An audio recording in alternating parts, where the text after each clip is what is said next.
Starting us off today is a little guy who goes by the name Dr. Psycho. Now, Wonder Woman, being a warrior-bound Amazon, sometimes daughter of Zeus, is one tough lady, and as you'd expect, a good chunk of her opponents are equally, if not more, physically intimidating and pack one heck of a punch. And then there's Dr. Psycho. Dr. Psycho is not physically intimidating at all. He is 3'9" with no kind of super strength. But what Dr. Psycho lacks in physicality, he makes up for in being absolutely psychotic, but also one of the strongest telepaths on the planet. Psycho can match up to Martian Manhunter in terms of his telepathic prowess, and can control multiple different minds with his powers at the same time. On top of that, he is just so incredibly sadistic. When combined with that absolute power, he can cause a bad day for even someone as capable as Wonder Woman. And before we move on, I'm curious, who are your favorite underappreciated villains in not just comics, but in any form of media? Let me know down in the comments below. But next up on the docket for today is Lord Deathman. The Japanese crime boss known as Lord Deathman has battled Batman both in American comics and in Japanese manga, using his powers to seemingly overcome death itself, able to rise from the grave no matter what his injuries are. In his first appearance in Batman 180 in May 1966, he passed away 3 times using a yogi technique to appear passed away before the final conflict, which saw him actually get struck by lightning and go on to the pearly gates. But since then, he has actually gained the real power to come back from the grave, but at the cost of having a bare bones skull for a head. His regenerative abilities are so powerful that his fluids are used to create the infamous Lazarus pits that Ra's al Ghul uses to stay young and immortal. One of the first ways Batman defeated Lord Deathman with his new powers is honestly a little out of character for the Crusader. He threw Lord Deathman off of a building into the path of an armored car, which took the criminal down just long enough for Catwoman to lock him in a safe, and then he was shot out into space, and he still somehow came back. Next up is Rogal Zar. Rogal Zar is basically an alien warlord who was actually created by the papa of Superman, Jor-El. Rogal was responsible for destroying Krypton along with Empress Gandello of the Trillium Collective. He went on to later invade the Fortress of Solitude, and he destroyed the shrunken Kryptonian city of Kandor. Now, following a series of battles with Superman and Supergirl, the pair were only able to come out on top when the Girl of Steel used a Phantom Zone projector to send Zar to the Phantom Zone. Now, all of that is pretty impressive, but what really sold a lot of people on his actual raw power was later on, when Rogal escaped from the Phantom Zone, leading an army of criminals, including General Zod, who then turned on him. He did battle with Superman, Supergirl, General Zod, John Kent, and even Crypto the dog, all at the same time, until the Thanagarians showed up and put Zar in permanent stasis. Clifford Smek was a participant in a government experiment which caused him to tap into the quantum field, which allowed him to then manipulate dark matter. Now, we have no idea what that really means because we don't even really know what dark matter is, but in DC Comics, the dark matter in Major Force's body allows him to do incredible things like absorb energy, fly, regenerate, and even create light constructs like a Green Lantern can. Another side effect of all this concentrated energy inside of him means that he will go off like a nuclear boom boom if he is cut. That on its own is a huge power boost, simply because now, as a result, most superheroes can't even risk fighting Major Force, just in case they cut him. But then, on top of that, even if he does go off, ripping apart his own body on an atomic level, the dark matter that he controls will just put Major Force back together again. And that's not even everything. Not only is Major Force a physical threat, but he is also, just to top it off, a psychological genius. Simply by talking to the Green Lantern Kyle Rayner, Major Force convinced the superhero to give up his own power ring, the source of his power, and one of the most dangerous things in the universe. Prometheus is going to be up next on our list today, and heroes and villains with no powers always seem to be some of the most powerful. It's kind of strange. Prometheus, after seeing his criminal parents pass away at the hands of the police, he vows a vendetta on any form of justice, a vendetta that would push him to be able to defeat the entire Justice League single-handedly. He shot the Martian Manhunter with a dart that turned his powers against him and set him on fire. He infected Steel's armor with a computer virus which commanded the suit to damage the Watchtower. He hypnotized the Huntress into unconsciousness, attacked Green Lantern with a neural chaff that rendered his ring useless, Ruthless. He trapped the angel Zariel in limbo, tricked the Flash into believing that he had planted motion-sensitive devices that would just go off if the Flash used his powers, and he defeated Batman in hand-to-hand combat, which is nuts. His origin is very similar to Batman's. After his parents were dispatched from the mortal plane, he would travel the globe training and becoming the ultimate combat machine. But he also attended all the top universities, learning as much as he could. He eventually set up a base in the Ghost Zone, and from here he built an armor that could download information on any opponent's fighting style, and reminiscent of Taskmaster's ability from Marvel Comics. He is kind of crazy capable, but his vendetta on any kind of justice, plus his Batman likeness, just kind of makes him a little weird to me. Next up, we got Tattooed Man. Abel Tarrant was a sailor who discovered a strange chemical that could bring drawings to life. Now, realizing the potential this chemical had, he inked his entire body with it and became the supervillain Tattooed Man. While performing crimes, his ink actually comes to life to attack his enemies. Over the years, he has fought superheroes with tattoos of tigers, cars, ships, monsters, bears, fire, planes, and dinosaurs. He can even use a tattoo of wings to give himself the ability to fly. Tattoo Man has never been considered a super serious threat, but I think he should be, because he is only limited by his imagination. There is nothing stopping him from creating a tattoo of a nuclear boom boom or even a black hole. If he inked kryptonite onto his body, there's no reason that he couldn't take down Superman if he wanted to. Next up today is Dr. Sivana. It's almost ironic that some of the biggest and the strongest superheroes find their adversaries in the form of kind of creepy, somewhat old, bald men. Superman has Lex Luthor, who isn't old, but he is bald. And then for Shazam, he's got Dr. Sivana, who is indeed both old and bald. Sivana is not the kind of guy who's going to be engaging in a battle of fisticuffs, but that's fine because his strength is in the brain department. The villain doesn't have a ton of monumental feats, but one of his best comes to us in the Multiversity Thunderworld Adventures. In the opening pages of this comic, Sivana literally attacks the Rock of Eternity, which is the source of Shazam's powers and the home base for the wizard Shazam. This place has never ever been attacked for an eternity, and Sivana attacked it with a bigger Rock of Eternity, which is weird. He had his own Shazam-like team of superpowered children and his own multiversal duplicates helping him along. He manages to take the wizard Shazam prisoner and mine the rock for its own power, granting himself his own monstrous Shazam-like form, and it's crazy. Now, with a name like Psycho Pirate, it's easy to not take this villain too seriously, but Roger Hayden is quite the capable guy. Hayden wears a faceplate called the Medusa Mask, which can control the emotions of anyone nearby, and he staunchly believed that this was his ticket to riches and power. When heroes or the police try to stop his crime sprees, Psycho Pirate just uses his mask to overwhelm his opponents with shame, guilt, depression, or any other number of emotions. He can also make a person develop a phobia of anything he wants them to be afraid of. Like, in his debut issue, he made Dr. Fate, one of the most powerful magic users in DC Comics, develop cytophobia, aka the fear of food. And then he attacked Fate with a pizza. That's amazing! Psycho Pirate has played a huge part in some of the biggest DC comics ever, including Crisis on Infinite Earths and Infinite Crisis. If you needed more proof, Amanda Waller, the head of the Task Force X program, aka the Suicide Squad,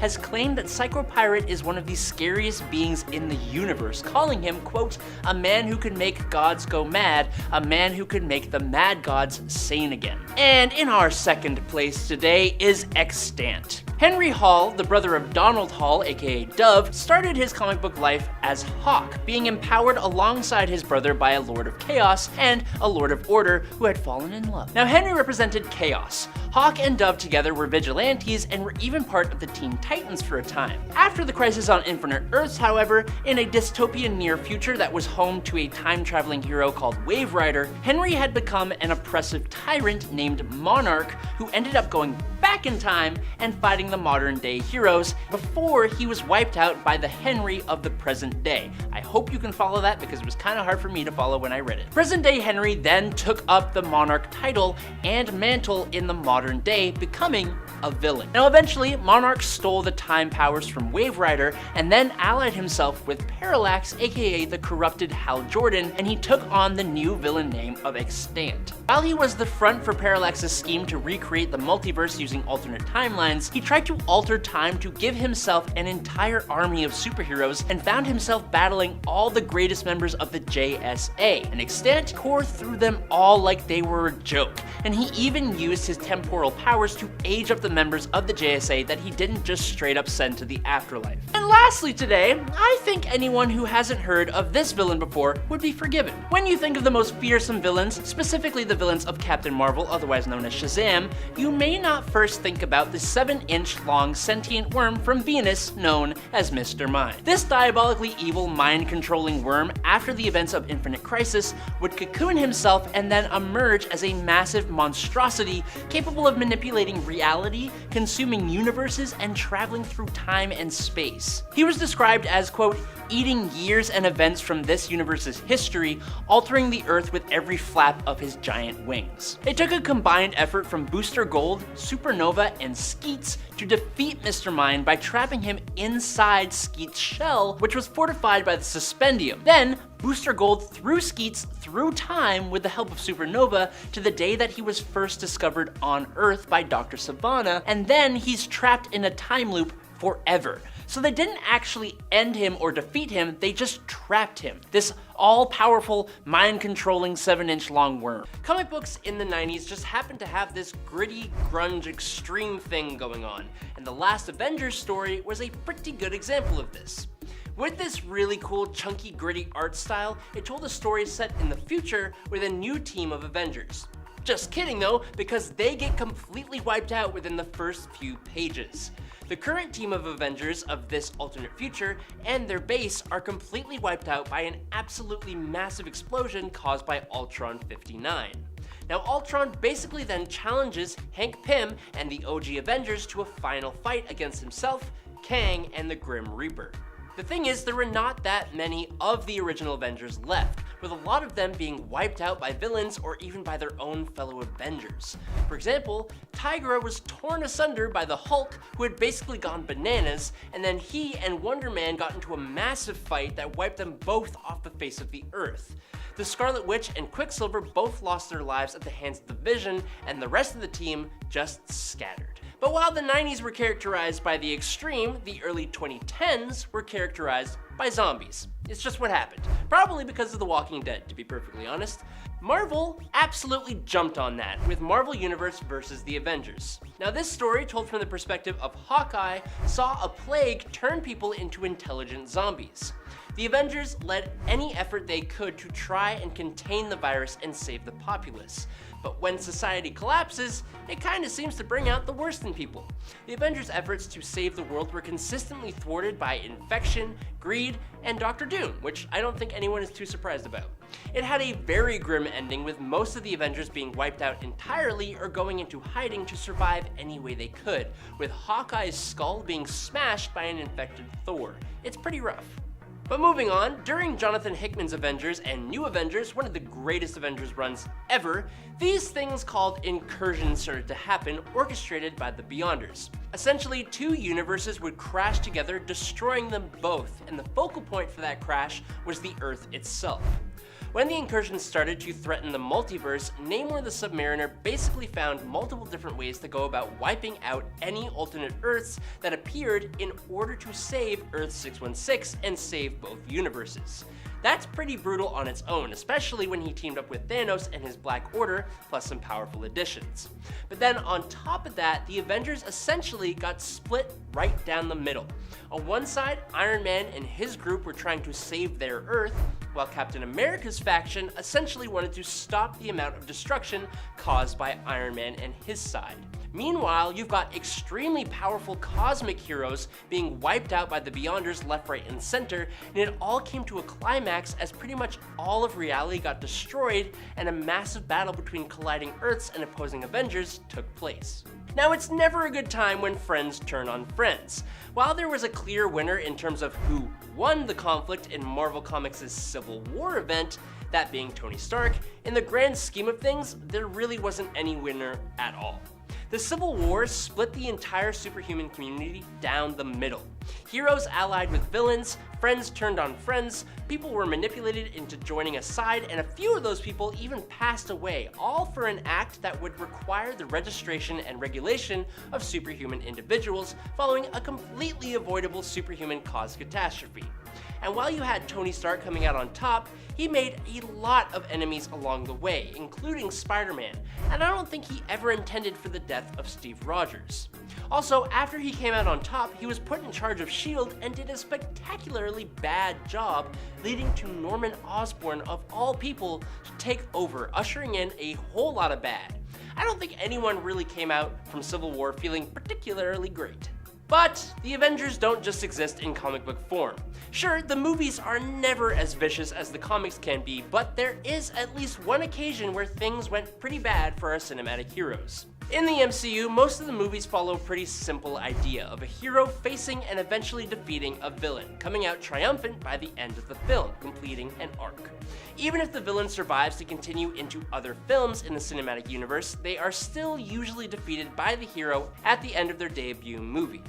Well, when we were given the Avengers Infinity War, it marked the first time in the MCU when the heroes, and furthermore, all the heroes together, officially lost by the end of the movie. Despite their best divided efforts to stop Thanos from acquiring all the Infinity Stones to complete his mission, he still managed to put them all into his big golden gauntlet and snap out half of the life in the universe. It left the heroes in shock of what even just happened as they watched their friends turn to dust, and when we meet them all in the next film, Avengers Endgame, they've all been left reeling and trying to just move on from such a massive defeat, which, sure, I guess led to one of their greatest victories, but whatever. Now, following the Civil War event, which we just talked about before, Tony Stark became the head of S.H.I.E.L.D., and he got one of the worst calamities to deal with in the form of Secret Invasion, where it was revealed that the shape-shifting aliens known as the Skrulls had basically infiltrated the Earth, with many of the world's heroes actually being Skrulls in disguise. At the end of that event, Norman Osborn was the one to actually save the day, and he made Tony Stark look so bad that Norman was actually given control of S.H.I.E.L.D. and the Avengers. But he made some big changes. Norman took the villains Daken, Venom, Moonstone, and Bullseye and repackaged them as Wolverine, Spider-Man, Ms. Marvel, and Hawkeye. Joining them up with heroes Ares, the Sentry, and Novar, Osborn himself donned Stark tech armor to become the Iron Patriot, and this team became known as the Dark Avengers to fans. Villains taking over as the world's premier superhero team went just about as well as you'd expect it to. Now, normally it's the Avengers who are going on the offensive in order to defeat the villains, but in Avengers Under Siege, it was the Avengers who took the beating. Determined to destroy the team who he believed had taken out his father, Baron Zemo II created a new version of the Masters of Evil, and under his leadership, this team of villains took down the Avengers with a quickness. They blitzed the heroes, taking their base of operations from them, and they put a few of the Avengers in the hospital, with Hercules, Captain America, and even their butler Jarvis being really badly injured. Not to mention the damage that they did to civilians along the way. The Masters of Evil took way too much pleasure in their job, and they were very effective. The Avengers were left without a home, beaten and demoralized. Now obviously things changed and the villains were eventually defeated, but we the fans hadn't seen the Avengers this badly beaten up until this point. The Avengers assemble. It's their thing. So naturally, when they're disassembled, it's not a good time. And it's mainly thanks to the Scarlet Witch. Wanda and the Wasp were just kind of chilling by the pool when Wasp decided to mention Wanda's kids. The only problem is that the existence of her children had actually been wiped from her mind, and when Wasp brought it up, it brought all those memories back, and Wanda absolutely lost it. Several things happened next, with none of the Avengers even knowing the cause. For starters, Scott Lang, Ant-Man, lost his life when a previously deceased Jack of Hearts showed up and just detonated. While the heroes were trying to figure out what even just happened, Vision showed up saying that he was not in control of himself and that he is sorry, as he also began to detonate, and then Jennifer Walters, She-Hulk, began to get uncharacteristically raged and tore Vision in half. Next, we saw Tony Stark at the UN conference randomly start to act as though he was incredibly drunk, even though he hadn't had a single drink, and he verbally accosted the Latvian ambassador and threatened him, and then a whole invasion by the Kree just randomly came out of nowhere, resulting in the passing of Hawkeye, and then the Kree just randomly left as quickly as they showed up. All of that was actually Wanda Maximoff using her reality warping magic. It almost led to the superhero community deciding to put Wanda into the afterlife, and it led directly to the House of M story. Now, while some brutal Avengers moments take place on a universal scale, some are much more personal, and the court-martial of Yellow Jacket is exactly that.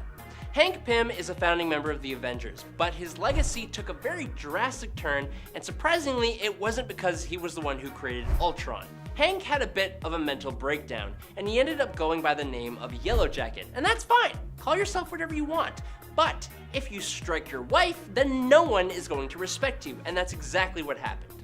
When Hank hit Janet Van Dyne, it basically became the defining moment for his character, and there was no way he could come back. But then he made it even worse.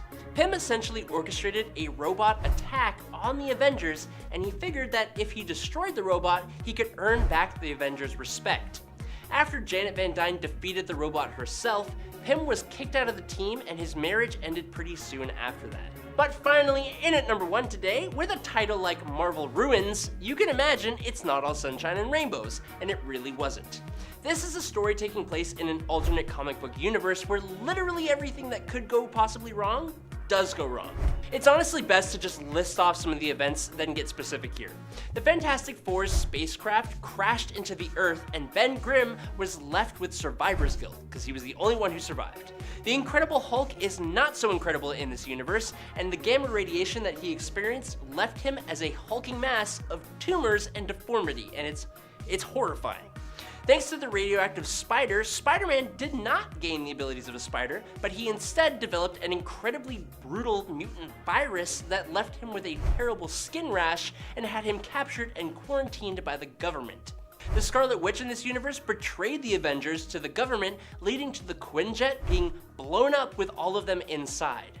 Nick Fury was introduced to the idea of eating other people by Captain America of all people, and Johnny Blaze just sets himself on fire as a stunt and does not survive. Even Magneto goes off the deep end here, with his powers going out of control in an airport, destroying literally everything. The whole story just leaves you wondering what you're supposed to do with your life now. It's very, very, very bad. What makes these fights stand out isn't just the brutality, but the emotional connection you have to these characters involved, which honestly makes them not just physically brutal, but honestly emotionally brutal as well. Take for example the fighting between Conquest and Invincible. Conquest arrived at a time when Mark was going through some pretty intense stuff, so he was ready to let go and punch something as hard as he could. However, this is Conquest we're talking about, so even when Adam Eve flew in to act as backup, this fight ended up becoming quite messy. Like many fights in Invincible, this one spanned multiple issues, being wrapped up in issue number 65 after coming to a very gruesome end in issue number 64. Speaking of gruesome, let's turn to something that is also very gruesome. Is it more gruesome?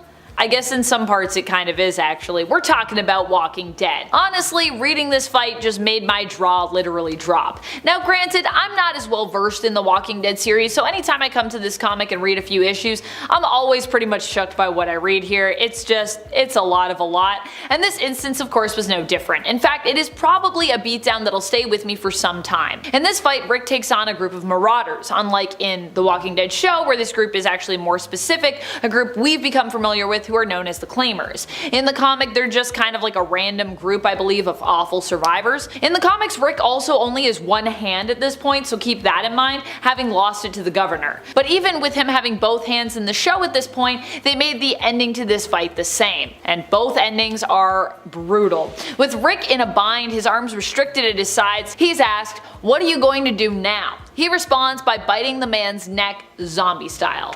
Yeah. Also, I just love how so many of the images from the show and the comic in this fight, like when I went back to watch the scene, are like one for one from the panels. It's pretty awesome. Up next, Marco and Alana are the two main characters from the Saga series. At least, They are at the start. The series begins with them both in the middle of delivering their first child while also being hunted down for having said child together. And while they do get away initially, they eventually are hunted down by the military before they're able to safely leave the planet. As such, they're forced to fight and defend their new little family unit. Alana is a deserter who takes no issue with fighting back, but Marco actually swore to be a pacifist since his daughter was born, but something in him snaps when he sees his family in danger. He reverts to a version of himself probably not yet seen since his own time in the war, brutally fighting the attackers. Fortunately, Alana is able to rein him in and calm him down, reminding him of his pacifist oath. This next one is honestly one of the most surprising brutal beatdowns I have ever read. This one also comes from Saga. I love Saga, in case you didn't know. I'm not up to date on it by any means, but everything that I've read so far in this series I've been obsessed with, and I really do want to get up to date. I just need to read a lot of things. There's a lot of issues. It's just such a great series overall though, so it really is worth the time. If you haven't checked it out, I do highly recommend just getting even that first volume and giving it a read. It'll hook you. Just the first few issues should be enough to just blow your mind. This brutal beatdown is also from near the beginning of the story as well. The Will is a bounty hunter. He has also been given the contract to hunt down Alana and Marco, but kinda early on he decides he might give up on the contract. Feeling he's already been beaten, he decides to use his unlimited credit card that he has, that he was given for the job to basically entertain himself. But while pursuing this entertainment, he runs into a really bad guy. Now most characters in Saga are very grayscale when it comes to their alignment, both capable of good and bad deeds. The Will honestly included. He's kind of terrible, but also he's got some pros. But I think we can all agree that this guy, the one he's up against, is like the actual worst. He's very bad. Needless to say, the Will surprised me by making very quick work of him. Discombobulate, bringing it to a new level. I don't even know if you can show it, that's how brutal it is. But basically, it's giving him one of these, the head squeeze. Moving on, the Whispering War is something we saw happen in both the comics of Walking Dead and the show. The show depicted the war a bit differently from the comics. There it was more like a literal war with armies on each side, and one side hunting down and eradicating the other in the end to win. Moving right along, Urizen is basically one of the worst of the worst of the worst when it comes to Spawn comics. He's a powerful villain and a mortal god who was basically imprisoned on Earth by the combined forces of heaven and hell. Yeah, that's how bad he is. Heaven and hell were willing to work together to take him down. However, Urizen was eventually freed from his prison and escaped. This was a world-ending scenario, not just because of Urizen's own power, but because his being unleashed was part of a plan crafted by Malbolgia to spark Armageddon on Earth. When Spawn first fought Urizen, it didn't go well, to say the least, which is why when he returned empowered by the ruler of Greenworld, Gaia herself, Earth, the beatdown felt pretty cathartic. If Spawn versus Urizen was cathartic, this next point was heart-wrenching. One of the most heartfelt fights you probably weren't expecting is the one that happens between Throg or Thrag, I'm still not sure how we're gonna say that, I'm waiting to hear it, in the animated series, and Omni-Man. These two fought during issue 138 of Invincible in a rematch. After Throg had been banished, he created his own hybrid child army by teaming up with the Thraxans. He had a lot of kids while he was away, and when he returned he sicked his offspring on Earth and took his own fight directly to Nolan. You might wonder how or why we'd ever feel bad for what happens to Omni-Man here if you're a fan of the animated series, but trust me when I say that Omni-Man is way more complex than you might otherwise think. Well, season 1, and I would say kinda still the first half of season 2, even paints him as like a pretty antagonistic and kinda like shady dude. There is definitely more to him than that. And at the end of the day, he's still Mark's dad. While the two have had their issues, Mark honestly does love him. Even when he's being a jerk, he loves him. Even when he's in denial, he does love him. And at this point in the comics, he was more redeemed than we've seen him before, which is why it was heartbreaking when we watched Nolan be brutally defeated by Throg, who not only put his fist through Nolan's chest, aiming for his heart, but then, when he missed, he just tore Nolan open. Terrible. Switching over to a different comic series with this next point, Spawn and Zera are opposites. While Spawn is one of the most powerful beings in hell, especially after Malbolgia is defeated, Zera is God's most prized warrior. She was an angel whom God granted immortality to so she could never die. At a time in Spawn when the war between heaven and hell was very dangerously present on Earth, these two meet up, and Spawn, basically being god tier at that time, makes quick work of Zara, slicing her in half. What's even more brutal is that Zara would survive this fight, but only as like a disembodied head due to her immortality. Cause yeah, she can't die, which in that way kind of becomes a curse when you're just a head. Spawn might be brutal, but there is another series that I think of first when it comes to beatdowns. I talked about it at the beginning of the list, you know where I'm going. I wish I could limit how much I talk about Invincible, but truly it's challenging. I just love it so much. The series is just so good, and it honestly is some of the most brutal beatdowns in comic book history. So yeah, we're going back there again. I'm gonna talk about it again. This fight is now one that many know about thanks to the Invincible animated series. As Omni-Man's true motivations are revealed to Mark, the two come to blows, and while Invincible is reluctant to fight against his father, Omni-Man is less inclined to hold back, honestly. This fight was so brutal, it quickly became one of the most iconic and most memeable ones ever. Seriously, it's between Invincible and Omni-Man for me, and Anakin and Obi-Wan in terms of like equally memeable and memorable brutal fights. Both of those are very memeable, I think. Next up, this has to be one of the most brutal fights within Image and within honestly all of comics. It spanned 5 issues and multiple days, with the series popping back to just remind you each issue, yeah, that's still going on. Those two are still fighting. I can't even give you one issue to read because that simply just doesn't exist. As it unfolds, it gets more and more brutal and gruesome. This is mainly because this fight goes down between Throg and Battle Beast. These two fight because Battle Beast has decided to team up with the coalition of planets and is sent to defeat Throg. But what he's truly after is not necessarily to complete his mission, but to die a warrior's death here. He sees Throg as his equal or possibly his superior when it comes to battle, and hopes to die at his hands, or defeat one of the few who has actually managed to stand against him. To give you an example of just how intense this fight is, in the beginning, Throg is badly wounded when Ragnars are also unleashed from Battle Beast's ship at the start of their fight. Battle Beast was told that the Ragnars wouldn't be unleashed except as a last resort, and if you don't know this, Ragnars are basically some of the ultimate enemies against Viltrumites because they can actually break their skin. One of the few beings in the cosmos who can break a Viltrumite's skin, to be clear. After defeating the Ragnars, Battle Beast notices Throg's wound and injures himself to match to once again ensure this fight is fair. So not only does Battle Beast turn on the Ragnars, but then he also is like, oh, you're wounded? Me too. Now we fight again. And then they fight for days.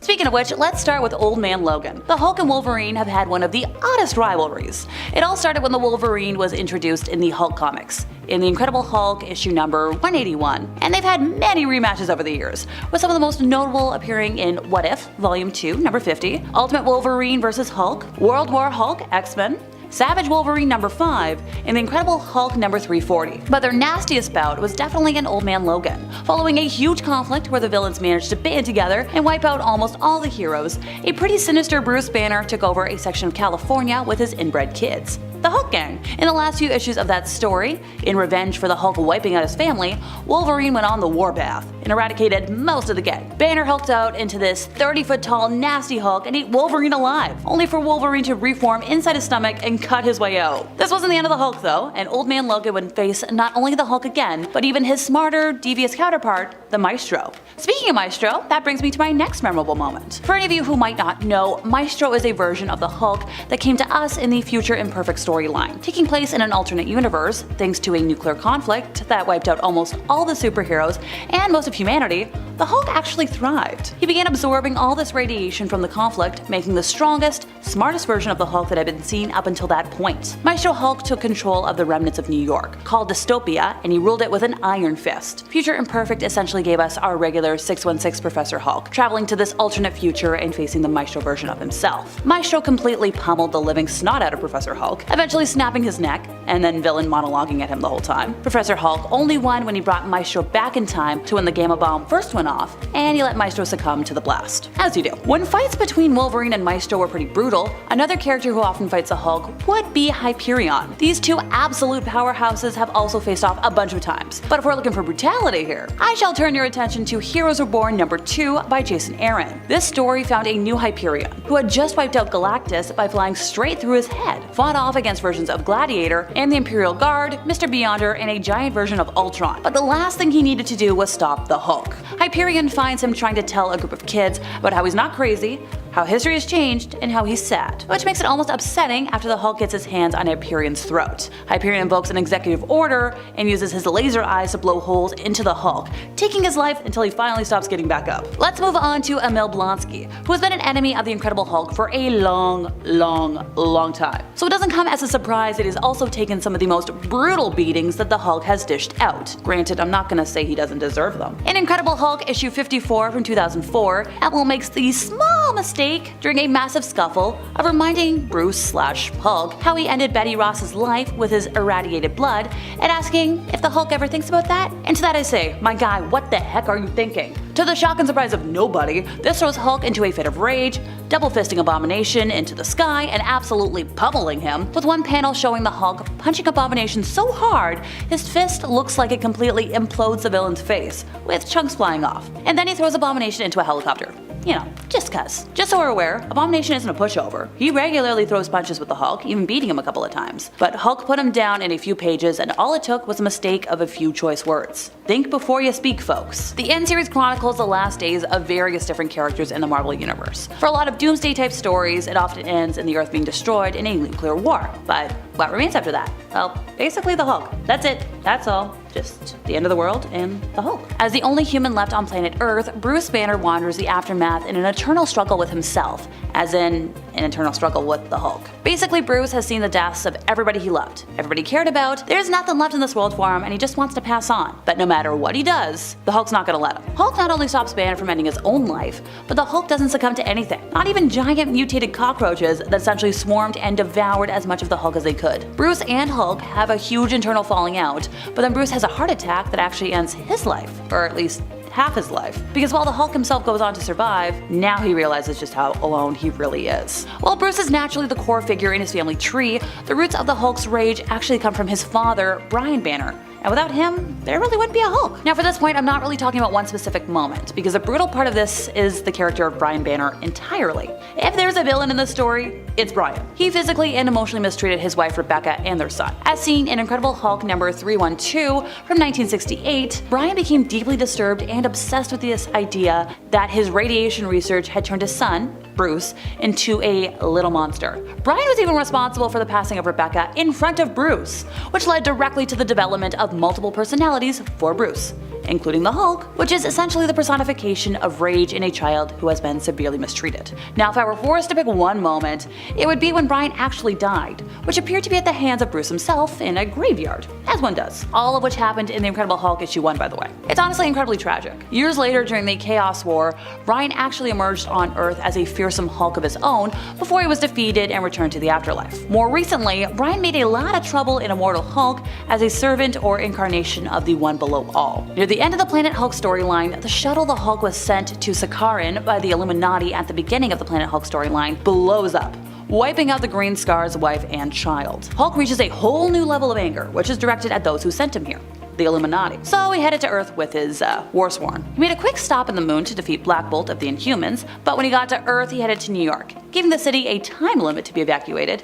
And when that time limit stopped, well, he defeated everyone who was left. Iron Man and the Hulkbuster, the Avengers and their tower, the US Army, the X-Men, Fantastic Four, Juggernaut, Doctor Strange, using the power of Zom. You know, one of the most powerful magical monsters in all of Marvel Comics, all while saving innocent bystanders. He then threw the Illuminati members he captured into the ring against each other, sparing them since he only really sought justice. He was eventually sorta defeated by the Sentry, who he fought until they both reverted back to their human forms, which is when Bruce Banner knocked Bob Reynolds right out.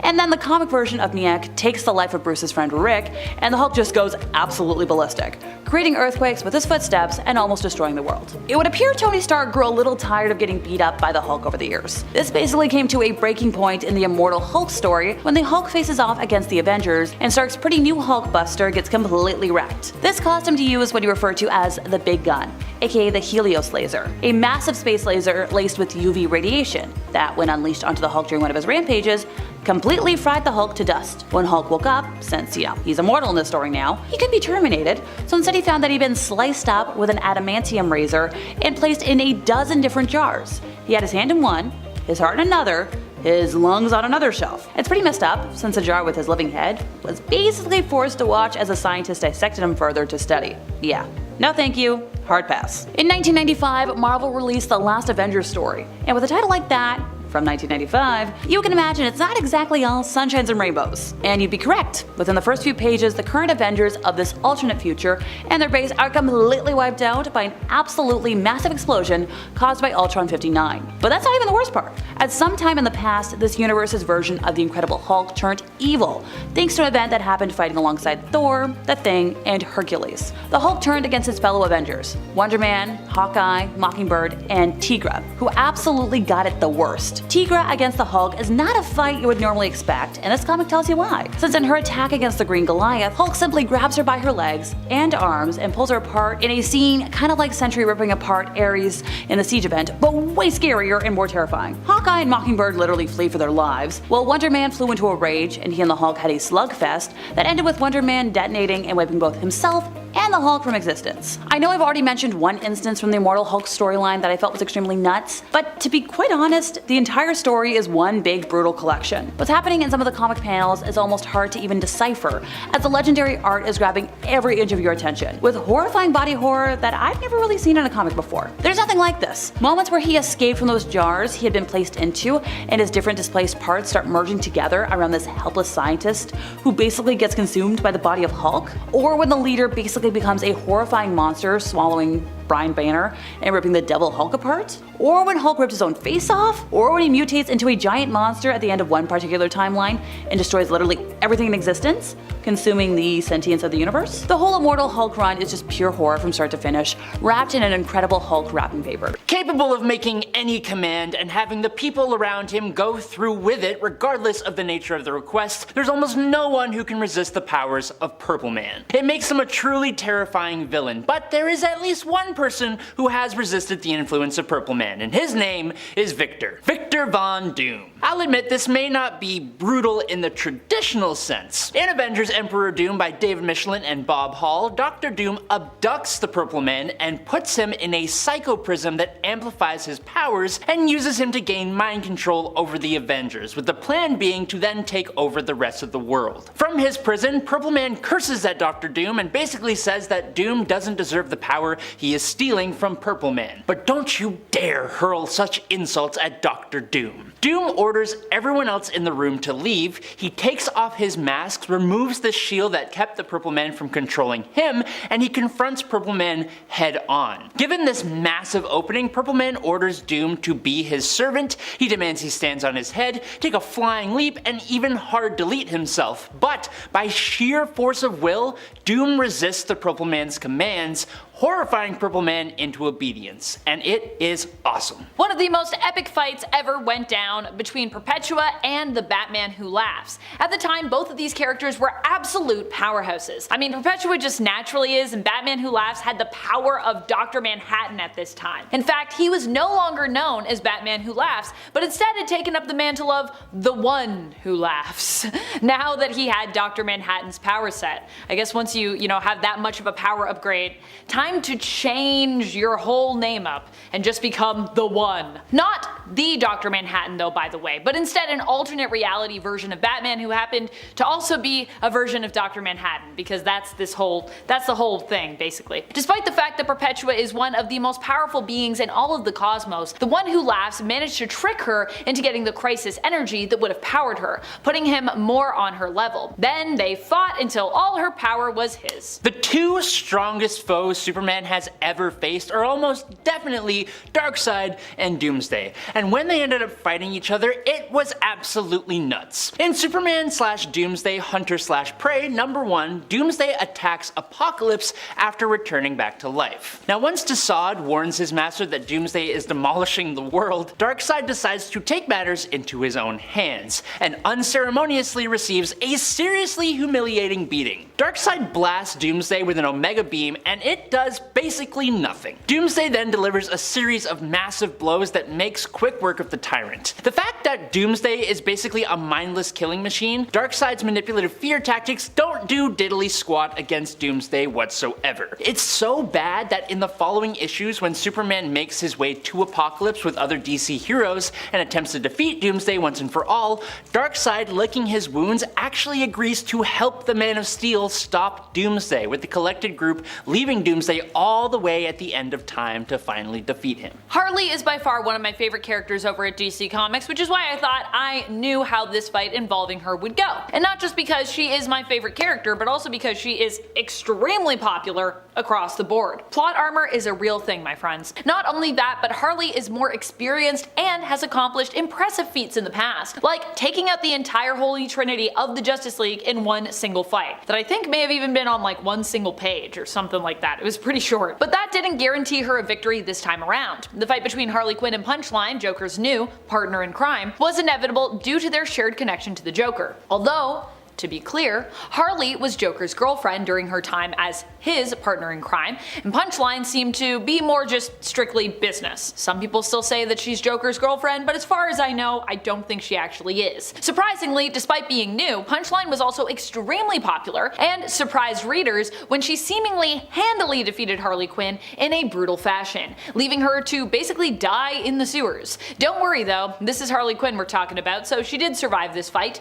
and even for a time, a very limited time, sported a badass scar that she'd gotten from the encounter across her neck. That is, until everyone else forgot about it and it just magically vanished, because this is comics. The question of who is stronger between the Mad Titan Thanos and the time-traveling Kang the Conqueror has been one asked for a while. They don't normally fight each other very often, and they both somewhat rely on extra items. Like, if Thanos has the Infinity Gauntlet, obviously he's got a major advantage, and when Kang doesn't have his suit, he's basically useless. But these two did actually fight each other, although I'll admit for this point they did fight each other in an out-of-continuity comic. Taking place in Avengers Mech Strike number 4 by Jed MacKay and artist Carlos Magno, Kang has hooked himself up to the body of a Celestial, which gives him basically godlike levels of power. In response to that, the Avengers decide to bring in a young version of Thanos in order to face Kang. Now this Thanos comes from a time before the character becomes aware that the Avengers will be one of his main adversaries in the future. The two battle it out for about a minute, but then Kang simply grabs Thanos by the neck and forces time through his body, aging him up literally an eternity in a matter of seconds and leaving only a Thanos-sized skeleton behind. One of my favorite, most brutal moments in all of comic book history, we are talking about the fight of Dr. Doom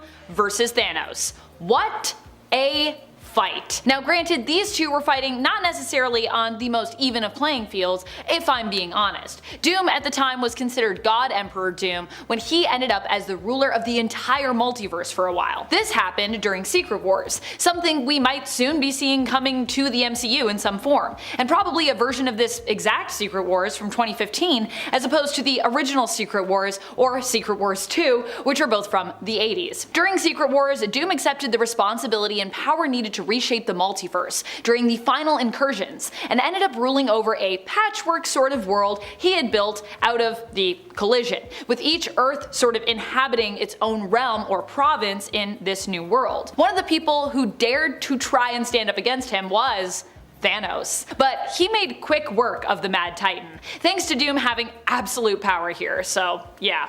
Didn't stand a chance. Granted, this was all part of a larger plot to topple his regime, so although Thanos lost because he was part of that plot, kind of won. The Earth 3 Superman is a very evil version of the character. Going by the name Ultraman, he is Superman, but power obsessed, fueled by kryptonite, and an incredibly ruthless dude. In the Adventures of Superman John Kent series, Ultraman obtained a device which allowed him to drain the power of his alternate universe counterparts, and he embarked on a mission throughout the multiverse, taking out and draining every Superman that he could find. John was recruited by Earth 2 Superman to stop Ultraman, and he confronted him on Earth 49, where Ultraman overpowered John until the son of Superman unleashed a new exotic energy power which helped John knock down Ultraman before he collapsed of exhaustion. But just as Ultraman was talking about traveling to John's home universe and wiping out Lois Lane, the Superman of Earth 49 showed up, and what do you know, it was another evil Superman. The Superman of the Injustice comics and games.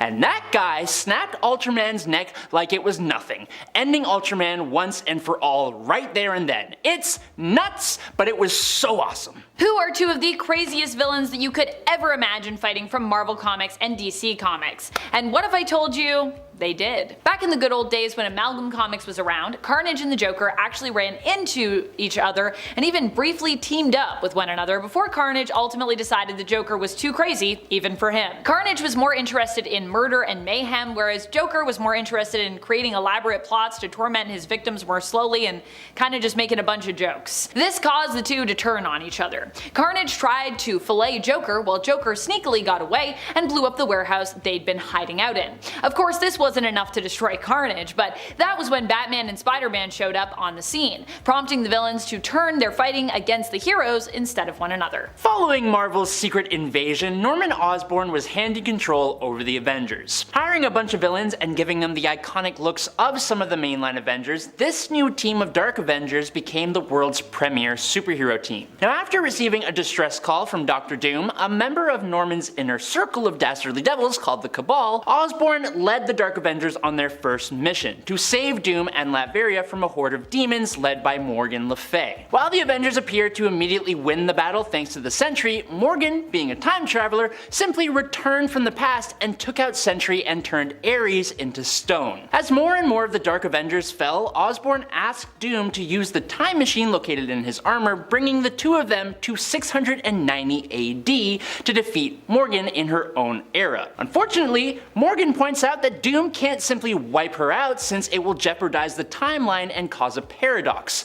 So what does Doom do? He casts a spell that gets Morgan sucked up by a cauldron and sent all the way back to England, but in 1 million BC, where she has to deal with being hunted by dinosaurs and trying to survive. Dr. Doom is my favorite. I love him. He's so cool. I feel like anytime Magneto and Red Skull clash, it's bound to be brutal due to their history. They have had a few fairly brutal encounters, and what's even more wild is that Magneto doesn't even use his magnetic powers, usually to dispatch Red Skull. More often than not, including this time, he manages to come up with a seemingly worse punishment than that. I mean, at least if Magneto used his powers on you, it could be over quickly, although could being the important word there. But this time around, during Axis, Magneto preferred for Red Skull's demise to be, as he put it, as pure as possible, choosing to only use his fists. Starting us off today is Invincible. Invincible is a strange comic. It's an amazing comic, don't get me wrong, but it feels almost like a teen, coming-of-age, family-oriented comic mixed with the most insane, jaw-dropping brutality you've ever seen and a whole whack of mature themes. It's kind of crazy how wholesome the story can still feel, given all of that is happening at the same time. This story basically takes the idea of godlike beings akin to Superman and gives us a world where they don't really ever hold back, and then shows us the aftermath. But at the same time, Invincible has got a level of balance that makes all its incredible bone-popping, head-squishing brutality almost okay, because at the end of the day, it's still telling you a really, really good story about family, morality, corruption, inequality, standing up for what's right, finding oneself, freedom versus security, forgiveness, and building a better future, all wrapped up in a colorful package with a nice red bow, probably made from someone's intestines. Next up, the apocalypse in the Old Man Logan universe was basically what happens to the world if all the villains in Marvel Comics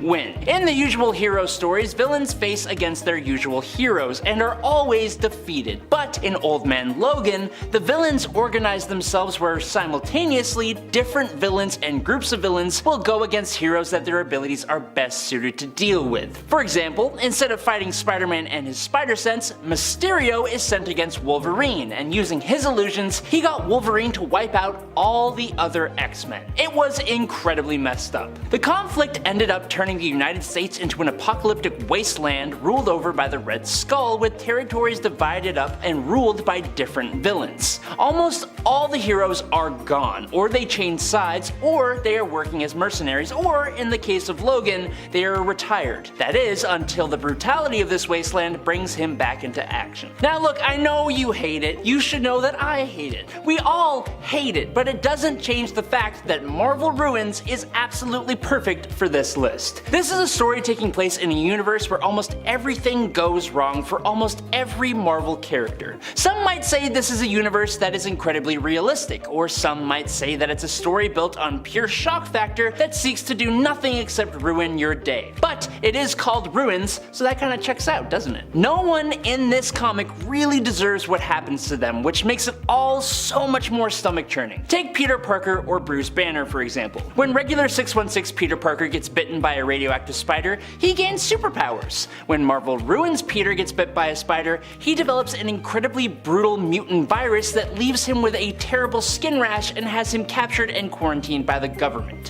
When the Hulk is exposed to the gamma radiation that would normally turn him into the Incredible Hulk, he instead transforms into a hulking mass of tumors, begging to be put out of his misery. It's awful, and that's only 2 examples of Marvel's massive roster of characters. Now look, I'm not going to say that Image Comics' Nemesis Reloaded is a good comic book. It's disliked by a lot of people because they feel it relies on shock and brutality while giving a main character that isn't really likable at all in any way and has a pretty lame plot. Are those critiques fair? I won't say they're completely wrong. I try to think of it as almost satire, but the gripe that I will 100% agree with is that it does rely pretty heavily on brutality, which makes it more than good enough to land on this list. Mark Millar created Nemesis with the whole idea being what would happen if you took Batman but made him a bad guy. Essentially, it asked what happens if Bruce Wayne used his wealth and resources to become a villain instead of a hero. The answer is the smartest man in the world as the world's only supervillain waging a war against police in all countries as revenge for a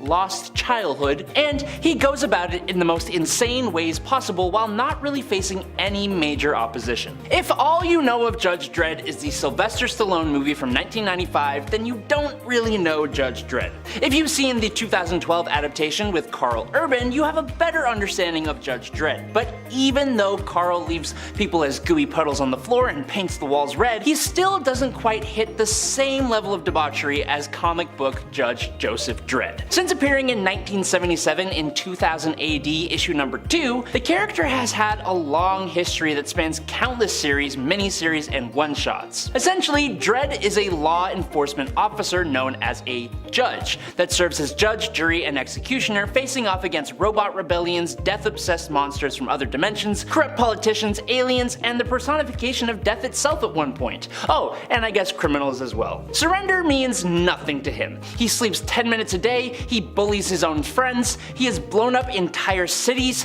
he's a fascist enforcer for a fascist government, and he pulls no punches, especially against people's heads. Marvel Max was a comic imprint that focused on adult stories featuring popular heroes and villains from the Marvel Universe. A few characters got Max books with varying levels of success, but it is easy to say that of all the characters best suited for this kind of thing, the Punisher is by far the best choice. So when Max published Punisher Max, it was not only one of the best Punisher stories out there, but as you can probably imagine, it was also one of the most jaw-droppingly brutal. Removing the Punisher from all the costumes and superpowers of the regular Marvel Universe and dropping him right into an America facing the early days of the War on Terror, Punisher Max shows the very real physical and emotional damage that Frank Castle's crusade would cause him in real life. But then, Marvel also released a new take on Frank Castle's dark origins with Born, a Max Limited series. This story takes place during Castle's time as a soldier in the Vietnam War,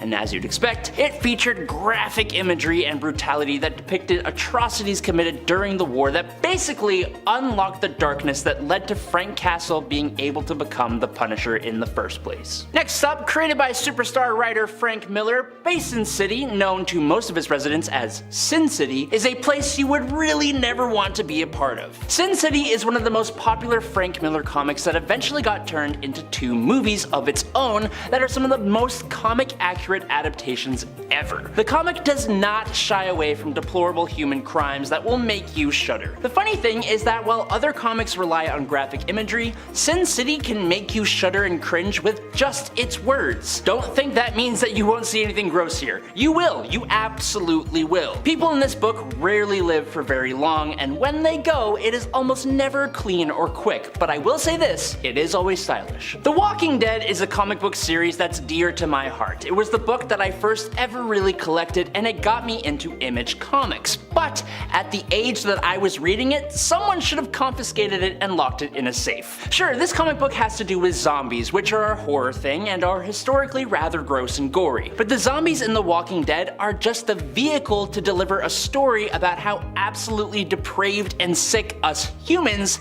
can be when our system of order and comfort goes completely belly up. Make no mistakes, the zombies are a threat, but the real villains of this story are the people, and in desperate times, people become monsters. This comic had me at multiple times sitting there slack-jawed and unsure of what to do with myself, wondering how this book can wipe my favorite characters off the face of the earth in the most brutal ways possible and still have me wanting to know what happens next, and it did it all without a single drop of color. Back in the day, a British superhero named Marvel Man was created, who was very similar to Shazam, as he could say a magic word and be transformed into basically a god. Now, due to legal disputes, this character basically got shelved for 20 years until 1982, when the character returned as Miracle Man under writer Alan Moore. As part of that revival, Marvel Man and his sidekick, Kid Marvel Man, were part of a secret government program and were attacked with a nuke. Now, they both survived, but Marvel Man now had no memory of his superhero alter ego, while Kid Marvel Man now believed that he was the only survivor of the attack, and he decided never to return to his true human child form ever again, eventually aging up into an enormously powerful adult. Unfortunately, his disillusionment at being alone in the world with his level of power turned him into a complete murderous psychopath. Issue 15 of Alan Moore's run is basically the entire climactic battle between Kid Miracle Man and Miracle Man, and his allies after the sidekick turned the streets of London into rubble, fire, and a gallery of human bodies, which is depicted in incredibly graphic detail. Moore and his artist Totalbin show just how wrong and messed up the effects of a large-scale superhero battle on the world would actually turn out to be. Coming from Garth Ennis, who has created some of the most messed up comics like Preacher, The Boys, and the Punisher Max series, which we just talked about, is taking the top of our list today, and it's all thanks to a little comic called Crossed. Crossed doesn't have any heroes coming in and saving the day. This world has gone belly up, and there is almost no one who can stop it. The world of Crossed came to be when a mysterious disease starts running rampant, but this disease doesn't turn people into zombies. This disease turns people into completely and utterly depraved psychopaths with cross-shaped rashes on their faces. These infected people will do everything and literally anything to anyone or anything that crosses their path, whether it's friend or foe, human or animal, fully grown or new to life, and every bit of it is shown in full graphic detail, and I am not joking when I say everything. But then, somehow, through all of that, the characters that pull it all together are fleshed out with meaningful backstories that they carry into this hellish world. Is it worth a read? I'd say so, but it is #1 for a reason, so you have been warned. What could possibly be a greater defeat than the loss of Batman's parents? Well, how about the loss of his confidant, butler, and most importantly, lifelong father figure, Alfred? I don't think he gets much more brutal than this. While the death of Batman's parents, of course, is tragic, Alfred was there to help pick up the pieces and, in essence, help to raise the boy before his parents passed, and of course, thereafter. Alfred is probably one of the closest people to Batman, and was more of a parent to Bruce in the end than his own parents were able to be, due to them of course being taken away from him so many years ago. Alfred was shockingly killed by Bane after Bane kidnapped him. Bane made threats that if the heroes attempted to interfere, Alfred would pay the price. When Damian Wayne didn't take Bane's threats seriously and he set out to save Alfred,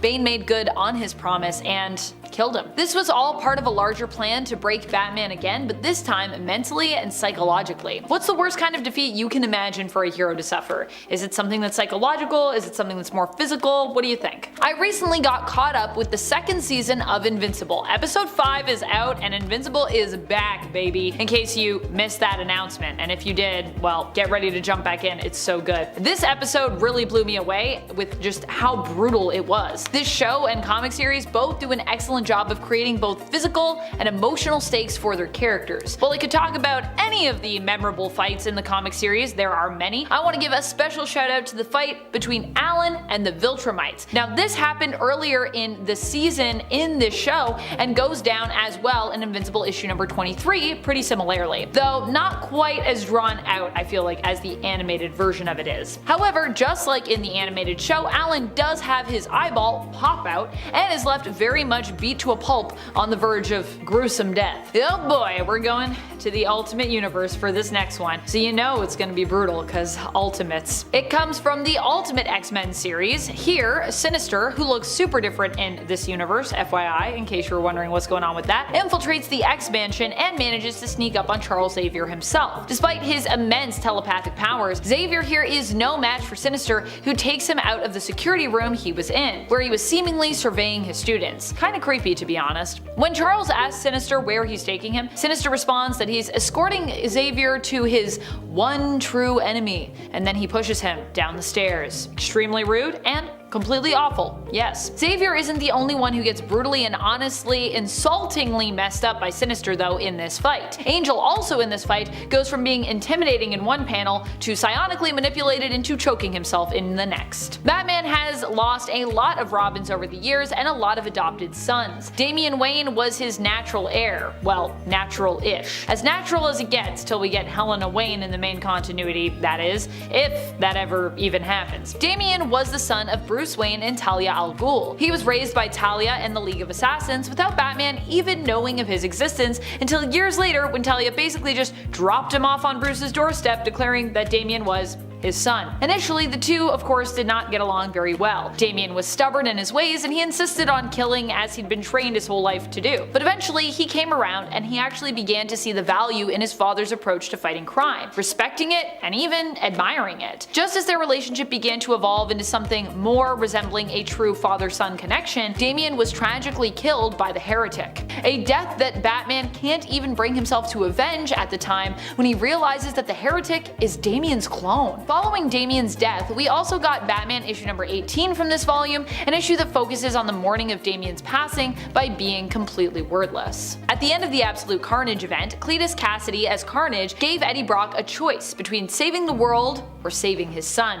It wasn't a simple choice, but it was one that he simply had to make. Eddie ultimately had to choose, more specifically, between saving his son and letting the world fall victim to Null pretty much, or not saving his son and the world would probably still fall victim to Null anyway. But he wouldn't be the one who was more linked to this impending doom, at least in that scenario. Still though, clearly neither of these options are very good. In the end, Eddie of course chose to save Dylan, which ultimately led to the awakening and return of Null via Eddie Brock, who absorbed all the codices. This was a brutal defeat to read because Carnage just laid it all out and basically clarified that either way, Eddie was going to lose and Carnage would ultimately win, even if he didn't survive this fight. And even still somehow, Carnage did seemingly survive. Mera and Aquaman are often presented as being romantic partners and sometimes as a crime-fighting Atlantean duo as well. However, this doesn't mean that they never fight between themselves, and during the Blackest Night event, they actually had some good reason to. At that time, Aquaman had been possessed by the Black Lanterns, joining their forces, and Mera was driven into a rage by the death of the last standing family member, Tempest, causing her to become a Red Lantern. During one page in Green Lantern issue number 50 from the 2005 volume of this series, Mera takes on the deceased Arthur Curry, and when he attempts to win her over through what I can only describe as kinda weird, messed up empathy, I imagine trying to distract her from her rage by attempting to bond with her over the loss of their son. This however fails to work, and Mera frightens him off masterfully, responding, "I never wanted children," before seemingly killing them both with her blood, which as a Red Lantern was transformed at that time into liquid napalm, as all Red Lantern's blood is liquid napalm in case you didn't know that. While this clearly wasn't Arthur's most heroic moment in the comics, Aquaman is still usually considered a hero, which is why I'm still gonna count this one here. Also, it's a really brutal fight, I love talking about it. It doesn't get much more awful than this defeat here. This one happened as a greater part of the famous Daredevil story Born Again. In issue 227 of Daredevil, we are told the story appropriately titled apocalypse. And indeed, if you are Matt Murdock in this story, I'm sure that you would certainly feel like an apocalypse of sorts was upon you. Here, Kingpin finds out Daredevil's secret identity and he uses it not to simply kill him, but instead to destroy his entire life. First, Kingpin comes for his law practice, making it seem as though Matt bribed a witness in his case. But it doesn't stop there. He comes for his finances, his sanity, and even blows up his apartment, and in the process destroys his costume. However, while DD is left feeling pretty defeated by this whole thing, he at least now has a name to pin this all on, seeing it all as the work of none other than Kingpin. This is going to hurt you a lot more than it does me. Famous words that come from the Joker before he brutally attacks Jason Todd with a crowbar. This all went down in the Batman story A Death in the Family. Fans at the time were able to vote on whether or not Jason Todd would live or would die. After the brutal attack on his life in issue 427 that ends with an explosion going off which buries his body in rubble. In issue number 428, we'd get our answer to this fateful question. And ultimately, it would be established that Jason had in fact died. Although much later on we learned this actually wasn't quite true when he seemingly returned from the dead years later as the antagonist and anti-hero Red Hood, all because Superboy Prime basically punched reality. Ugh, this one made me cry just all over again. Every time I come back to it, it makes me cry. Okay, so here we're talking about the death of Spider-Man, which honestly happened more than once in the Ultimate comic book line and universe, but I do think this is actually the better death. This is Spider-Man's death done right, in my mind. If you have to do it, obviously, because I don't think many of us would really ask for something this heartbreaking, but here we are. Also, sometimes we need something heartbreaking because it makes us feel feels, and that's pretty cool. During Ultimate Spider-Man issue 159 through to 160, we see Peter in his final fight. Unmasked and with nothing really left to lose, he is forced to give it his all to protect the people of New York City, and more specifically his friends, his family, his loved ones, and the people of his own neighborhood. In the end, despite everything he does in this epic final fight, which spans multiple issues, he is defeated by the Green Goblin. And the ultimate version of the Green Goblin is an unstoppable force, and as we later find out, is also immortal, an immortal tank of a villain. This fight and defeat has it all though, ups, downs. It's an emotional, action-packed roller coaster. And while Spider-Man does seemingly die, so seemingly does Norman Osborn as well in the end. So while a defeat, there's also some poetic justice felt in the end too. But goodness, Aunt May, boy do I feel for Aunt May here. Also in the end, I mean, both of these people would be fine as well, so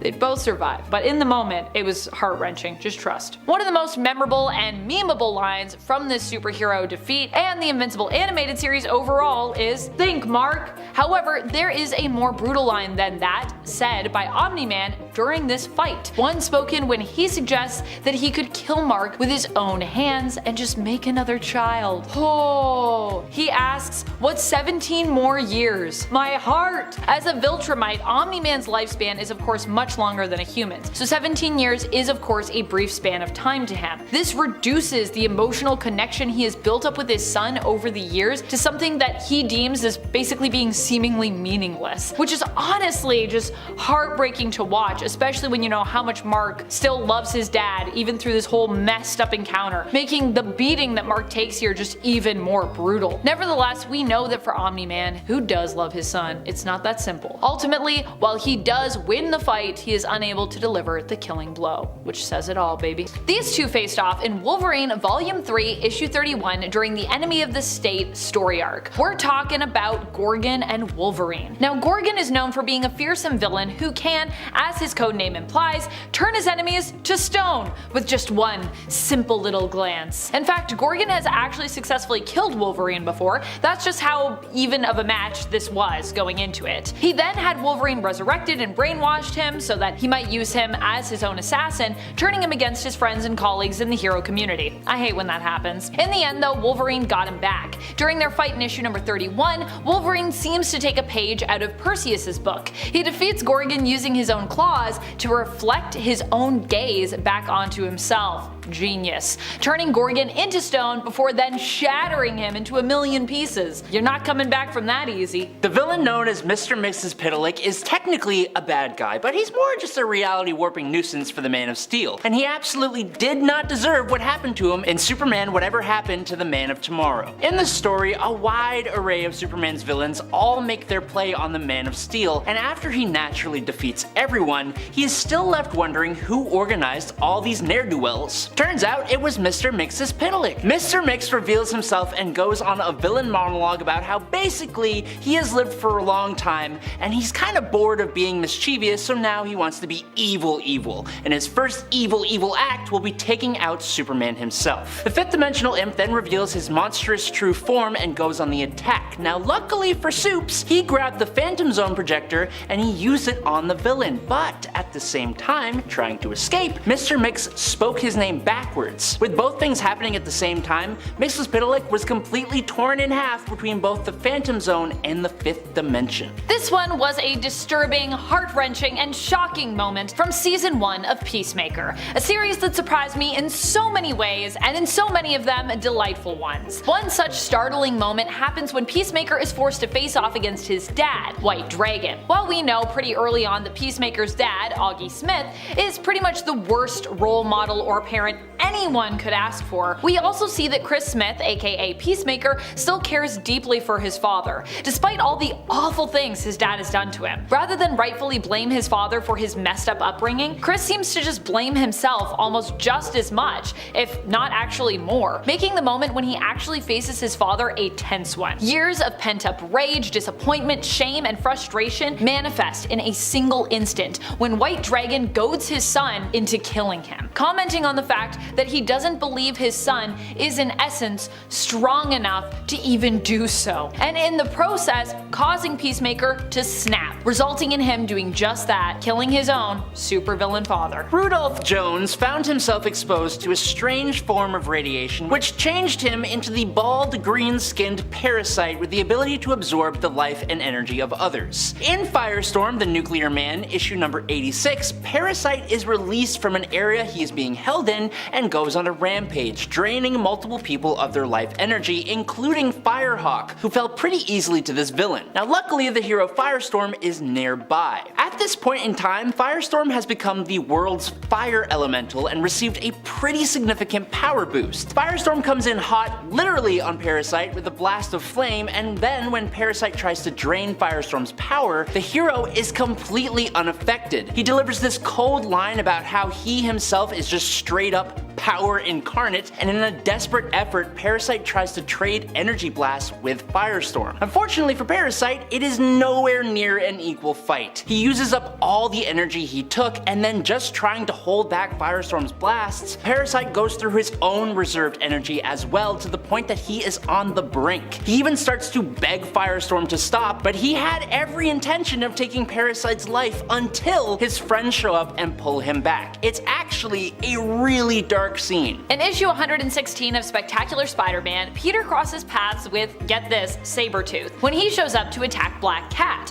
who had just escaped the Foreigner's clutches. Sabretooth was sent to make her pay, and while Felicia doesn't seem to be too afraid of Sabretooth's threats to skin her alive, Spider-Man returns just as Victor is set to pounce. The two tussle and Peter leaves Victor crying out when he shoots him in the face with webbing. Victor rips it off his face, in the process doing damage with his own claws, even though Peter tried to warn him to not do that, proving that not only is Spider-Man stronger than Sabretooth this time around, but he also seems to be quite a bit smarter here too. In Spawn number 27, we learn of Philip Kron, who has spent his entire life studying the occult so that one day he could gain access to heaven. Now I'm not really sure that's how that works, but either way. Calling himself the Curse, Philip decided the best thing to do in his heavenly endeavor would be to bring down the Hellspawn Al Simmons. Now Spawn was an agent of heaven at that point and was imbued with mystical energy, which Philip would then siphon off for himself. But because he is clearly no match for Spawn, Philip goes with a complete sneak attack on Simmons, blowing a hole clear through Spawn's chest. Unsurprisingly, Spawn wasn't especially pleased about being ambushed, so he tracks down the Curse and blasts off his bionic arm. The two then engaged in a battle, but since Spawn was at full power and the Curse was just a crazy guy in a costume, he didn't really last very long at all. Spawn beat the absolute beans out of the Curse and then strung up his almost lifeless body against the wall in an alleyway to ward off any further enemies. That would have resulted in Philip's passing, but his fate was somehow even worse later on. You'll have to read for that one. This one is truly brutal and devastating for me because, in a way, say, Starro was quite a misguided villain. In James Gunn's The Suicide Squad, Starro is cast in the role of antagonist, but Starro is not malicious here per se, or at least not malicious without cause, let's just say that. Starro was an alien who was captured and used for various experiments as part of Project Starfish. The Suicide Squad has been sent in to shut down said project after the United States learned of how dangerous the project could be if unleashed on the entire world. When the team finally uncover the truth behind Project Starfish, it's too late and they accidentally unleash the captive, mind-controlling cosmic being, Starro, on the world. Amanda Waller is surprisingly fine with this, as it will destabilize Corto Maltese, which actually benefits the US. However, the squad decide to rebel against Waller and take on Starro anyways, because they're like, we should save these people, a lot of these people are innocents. Thanks to a combination of commitment and luck, they manage to defeat Starro, but as Starro and all their offspring lay dying, Starro broadcasts their last thoughts, reminiscing on what their life was like prior to being taken captive on Earth. I was happy, floating, staring at the stars. Okay, so spoilers for The Boys comic book series, which finished in 2012, so you've had over 10 years to get caught up. What was arguably the biggest twist of the comic came near the end of the story, in issue number 65 specifically. Luckily, this twist does not seem to be present in the show given what's already happened, but basically, it turns out that Black Noir is secretly a Homelander clone. He was created with the whole purpose of being meant to take Homelander down if he ever lost control. The problem is,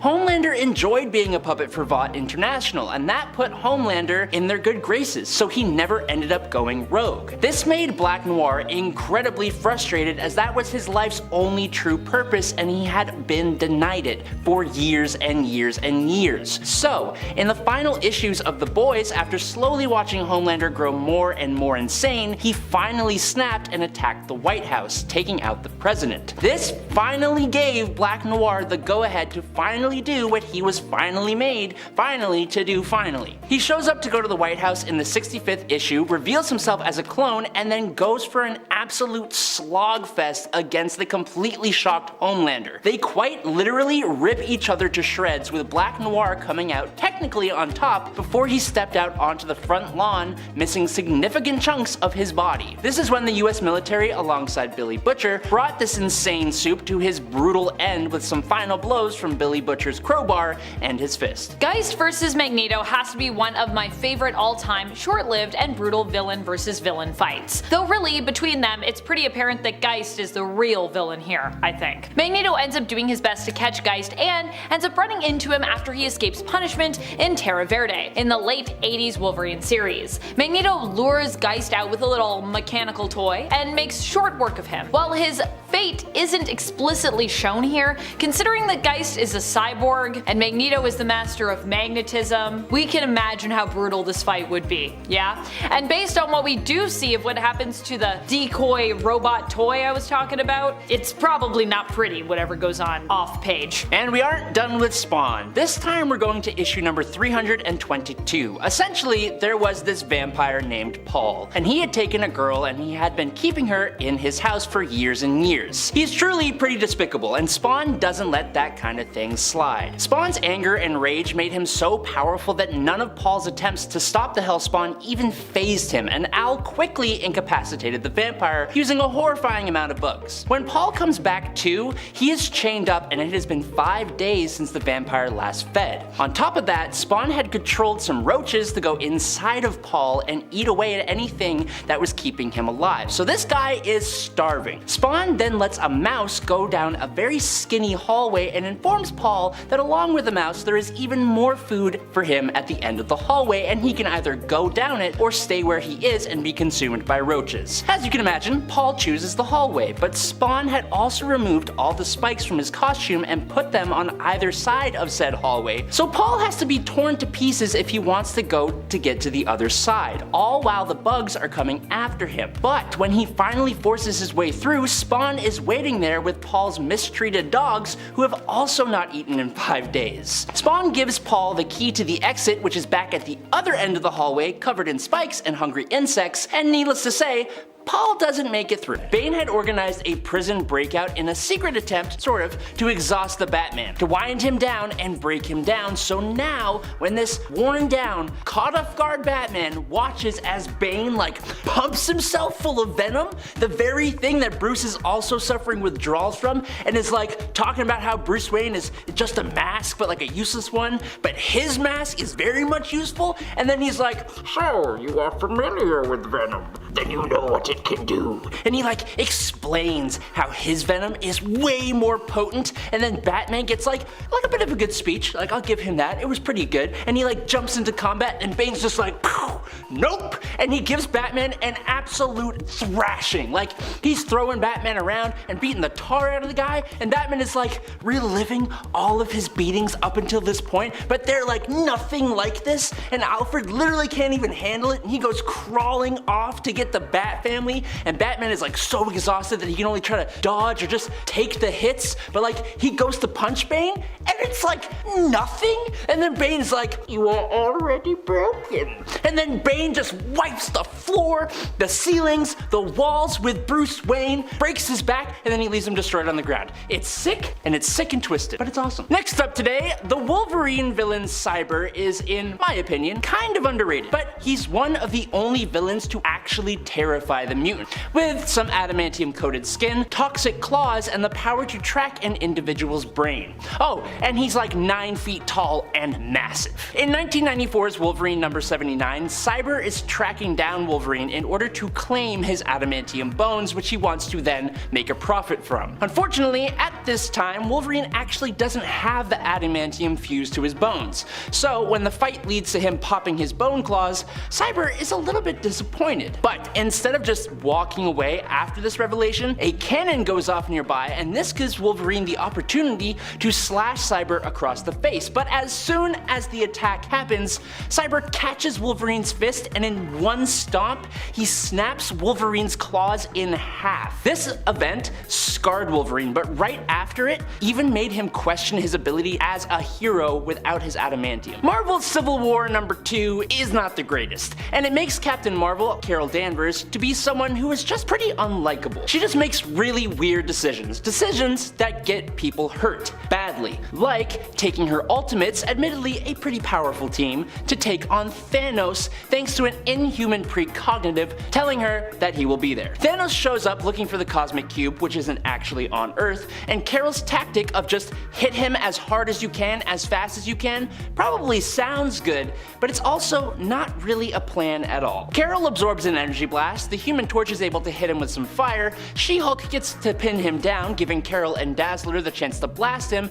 and War Machine gets to lay down some fire. Thanos, sure, he's a little bruised, but he is a-okay, because when the Inhuman Medusa tries to use her hair to bind Thanos, he grabs that hair and flings her straight into War Machine, who accidentally fires a missile at She-Hulk. Then, in the chaos following that explosion, Thanos springs on War Machine, punching him straight through the chest with his massive, Mad Titan purple grimace fist. Then, the Ultimates are able to hit Thanos hard enough to end the fight, but damn. Now listen nerds, I gotta be honest, I never realized how vicious the Teenage Mutant Ninja Turtles can actually be. Taking place in IDW's Teenage Mutant Ninja Turtles issue number 44, the Turtles got split up. Leonardo, Michelangelo, and Raph are on a mission to stop Krang from literally destroying all life on Earth using the Technodrome, leaving Donatello alone with his bow staff, facing off against Bebop and Rocksteady, who were given orders to send Donnie to the grave.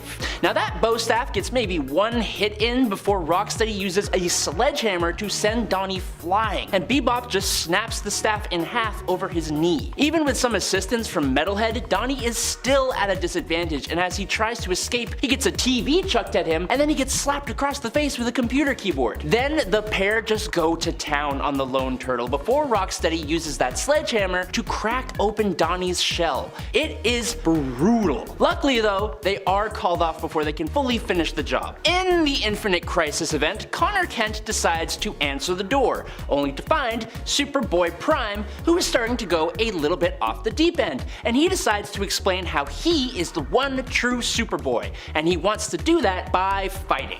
And it is intense. Even Crypto gets involved, receiving a kick to the neck from Superboy Prime, and after that little crime against humanity, things get real. Prime beats the snot out of Connor Kent, chucking cars and all manner of things, but Connor had called in the Teen Titans, who in turn call in the Justice Society and the Doom Patrol. That's 28 different heroes. But this only makes things worse. Prime basically is like a kid, and he doesn't know how to control this power properly or even understand what is even happening right now. He starts wiping out heroes, accidentally taking the head off of Panther. He then rips off Risk's arm and wipes out Bushido and Baby Wildebeest with his heat vision while he is crying. It takes a handful of speedsters to then trap Prime in the Speed Force and end the fight. Okay, maybe a bit of a controversial pick here, but Superman Returns has made the list. The movie, I'm talking about the movie. Basically, Lex Luthor has used kryptonite to grow a massive landmass out in the ocean, which leaves Superman completely vulnerable. He lands on the new island, and it's bad news from the get-go. Lex and his goons have already gotten in position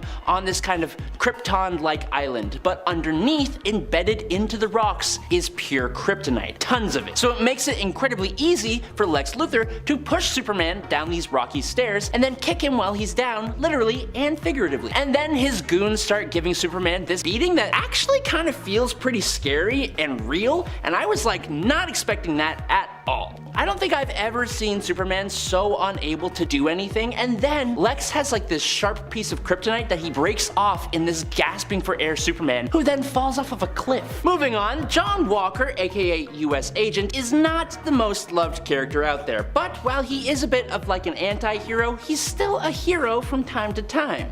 For example, when he answers the call to fight against Norman Osborn and his goons during the events of Siege. In the Mighty Avengers number 36, he attempts to stop the Thunderbolts from stealing Odin's spear. Unfortunately, another USA affiliated bad guy who is slightly crazy is also on the field today, and his name is Nuke, and he is pretty ruthless. Nuke is able to use the spear against US Agent, slicing off both his left arm and left leg. US Agent would go on to be wheelchair bound, refusing any enhanced cybernetics, and somehow he was still actually pretty capable. Moving on to the third spot today, Atlas is a character for DC Comics created by Jack Kirby, joining the comics in the 70s. He was always intended as a kind of anti-hero, and he has more or less played out that way since. But in 2010, Atlas was brainwashed by an unknown villain to attack the Justice League, and he is one of the few characters to absolutely pummel the tar out of Superman. Sure, Superman could be slightly holding back against this fellow hero, but I've always kinda hated that argument because then it makes me think that Superman is just faking it when he gets absolutely rocked,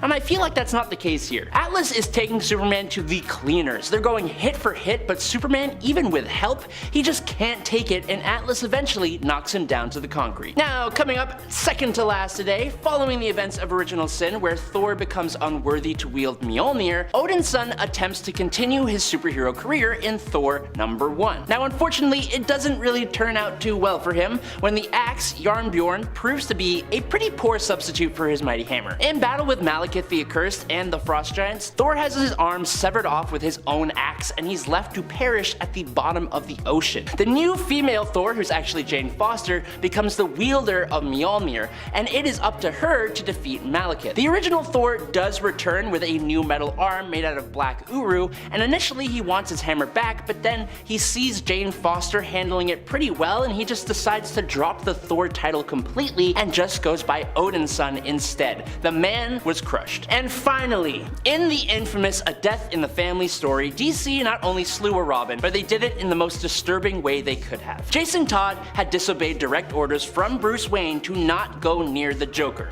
The problem was that Jason had just met his birth mother for the first time, who it turned out was a criminal working for the Joker. Also, he's Jason Todd, so he just didn't listen. He went to the warehouse where the Joker and his goons were at with the intention of saving his mom. But in a heartbreaking turn of events, his own mom betrayed him turn to the Joker to save herself, which of course doesn't actually save her at all. And the Joker leaves her to pass away with Jason anyways. Joker is shown repeatedly beating the snot out of Jason Todd with a crowbar. It's harrowing. Joker leaves him suffering on the brink with an explosive device, and the hero manages to push through his injuries to get to the door with the help of his mom, only to find out that the Joker had locked them both inside. To watch this team of lovable but extremely weird misfits come together over multiple issues throughout this series, only to see many of them slip and self-destruct, was honestly something else. They had found a sense of family, only to lose that newfound family, and with it, for many of them, honestly their sense of hope. It was a brutal ending to what was otherwise, honestly, an uplifting story. I still can't believe that's how it ended, honestly. Zeb Wells out here just playing with my emotions, playing with my heart. I think the worst character for me in terms of how the story ended for them was honestly Wildchild,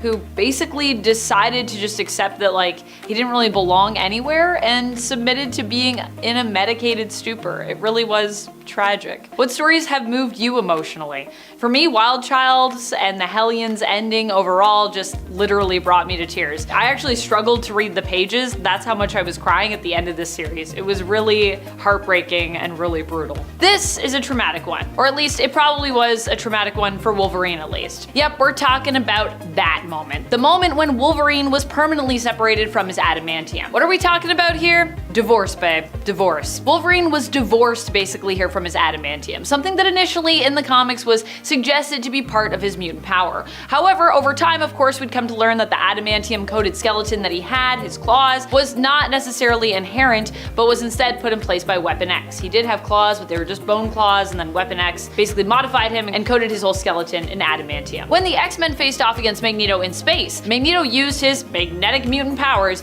to manipulate this metallic substance, this adamantium, fully removing it from Wolverine's skeleton. He'd get it back, but the extremely gruesome and painful de-adamantium process would leave its mark, making Wolverine more animalistic soon afterwards. Professor X has a lot of brutal moments in the comics. Honestly, he is tied to many of them because he has done some morally questionable things throughout his comic book history. One of these moments, however, might seem small in comparison to some larger missteps that he's had, but it still shocks me to this day, and I find it honestly quite brutal in a different way, so I'm gonna include it here. We're talking about Professor X admitting his feelings for Jean Grey. This wasn't something that Professor X shared aloud, but just seeing it confessed to, even in a thought bubble, was honestly enough for me. Now granted, at the time, I doubt this would have been as shocking when this comic was released, because it was like issue number 3 of X-Men, considering that canon had not yet established that Jean was actually one of the Professor's really first X-Men, who he'd helped when she was only a little kid and he was a young adult. But given the context I had when I read this, yeah, it's a mess. One of the most brutal fights I've seen in a while is the one where Storm faces off against Tarn. Tarn the Uncaring is one of the mutants from Morocco, and he happens to be one of the most upsetting to face. Honestly, because of his mutant powers. Also, he's a mutant of Morocco, so you know, they tend to be made of just tougher stuff in general. But really what makes his fights in general brutal are, honestly, his powers. Tarn can basically alter folks' genetic makeup, which is exactly what he does to take Storm's powers away after challenging her to a fight, or rather, after insulting her authority as Regent of Morocco, which she interprets basically as a challenge. And honestly, rightfully so. She responds in kind by saying she will see him in the circle for the two of them to duke it out between them for who should sit as regent, or rather, maybe just like who should respect who. Now, when they do, Tarn uses his powers to take away Storm's powers and disfigure her, but still she manages to best him by stabbing him in the chest and threatening to end his life by puncturing his heart. Yeah, Storm, even when she doesn't have powers, she's a really amazing fighter, so you should not mess with her. She forces him to yield, and in the end he learns just how strong-willed Storm is and ultimately returns her powers to her, admitting she is of Morocco and perhaps she might even be of a Menth. That's how intense she is. I was not expecting this next one, which is quite a twist, or rather I wouldn't have been expecting it if I hadn't read it later. 2023 for me was a year of mainly focusing on indie comics in terms of my collection, seeing if I could make it like a whole year without really collecting mainly superhero comics from the big two myself, instead focusing on collecting books from smaller or still large but honestly alternative publishers. Dynamite, Image, IDW, and even still some like really indie like self-published stuff. For the most part, I succeeded in last year's New Year's resolution. yay, in regards to this, but the downside was I ended up being more behind on my big two superhero stuff, like X-Men. As such, I already kind of knew the events of the Hellfire Gala before I actually read that Hellfire Gala. Even knowing it though, it was still shocking to behold Nimrod flying in and pretty much insta-killing, for the most part, the newly announced X-Men team. Honestly, poor Dazzler. I was so excited about Dazzler joining that team, and then when I heard that that happened, I was like, ah. And then when I read it, I was like, ah. Contrary to the last point, this one was very unexpected. Obviously with Hellfire Gala, I kind of already knew what happened even though I hadn't read it yet. This one caught me unawares. It's because it was one of the first fights that we saw during the Ten of Swords Otherworld tournament, and I honestly had expectations going into this event that were instantly shattered here. Pardon my pun there. Sorry, Betsy. In this first fight of the tournament, Captain Britain's Betsy Braddock was forced to face off against Morocco's champion, Iska the Unbeaten. Iska gets her name from her mutant powers, which prevent her from ever losing. And while I expected that Betsy might be the first one to, pull off such a feat and make Iska lose, since she was the hero in this scenario and Iska, at the time, was the villain, it turns out I was wrong. And true to her name, Iska made short work of Betsy, literally shattering her into thousands of pieces. Yeah, I didn't see that one coming. I feel like wait, what just happened pretty much sums up Ten of Swords as an event. It's just bonkers. Bonkers, I think, in a good way, but that's my opinion. Another battle that I wasn't expecting to go how it did was the one with Uranos versus, well, pretty much all of Morocco, to be honest. But more specifically for this point, I'm talking about the Eternals villain facing off against Magneto, who is of course usually a villain of the X-Men, but in X-Men Red is really more of a hero here. Magneto here seemingly holds his own at first, but in the end has his heart removed by Uranos and is left for dead. It's also a pretty quick fight. It's like brutally quick. It's a seemingly gruesome end for a long-standing character, but what's even more intense is it would shortly after, in the same issue, be revealed that Magneto was so committed to getting revenge here, so willful, that he refused to die,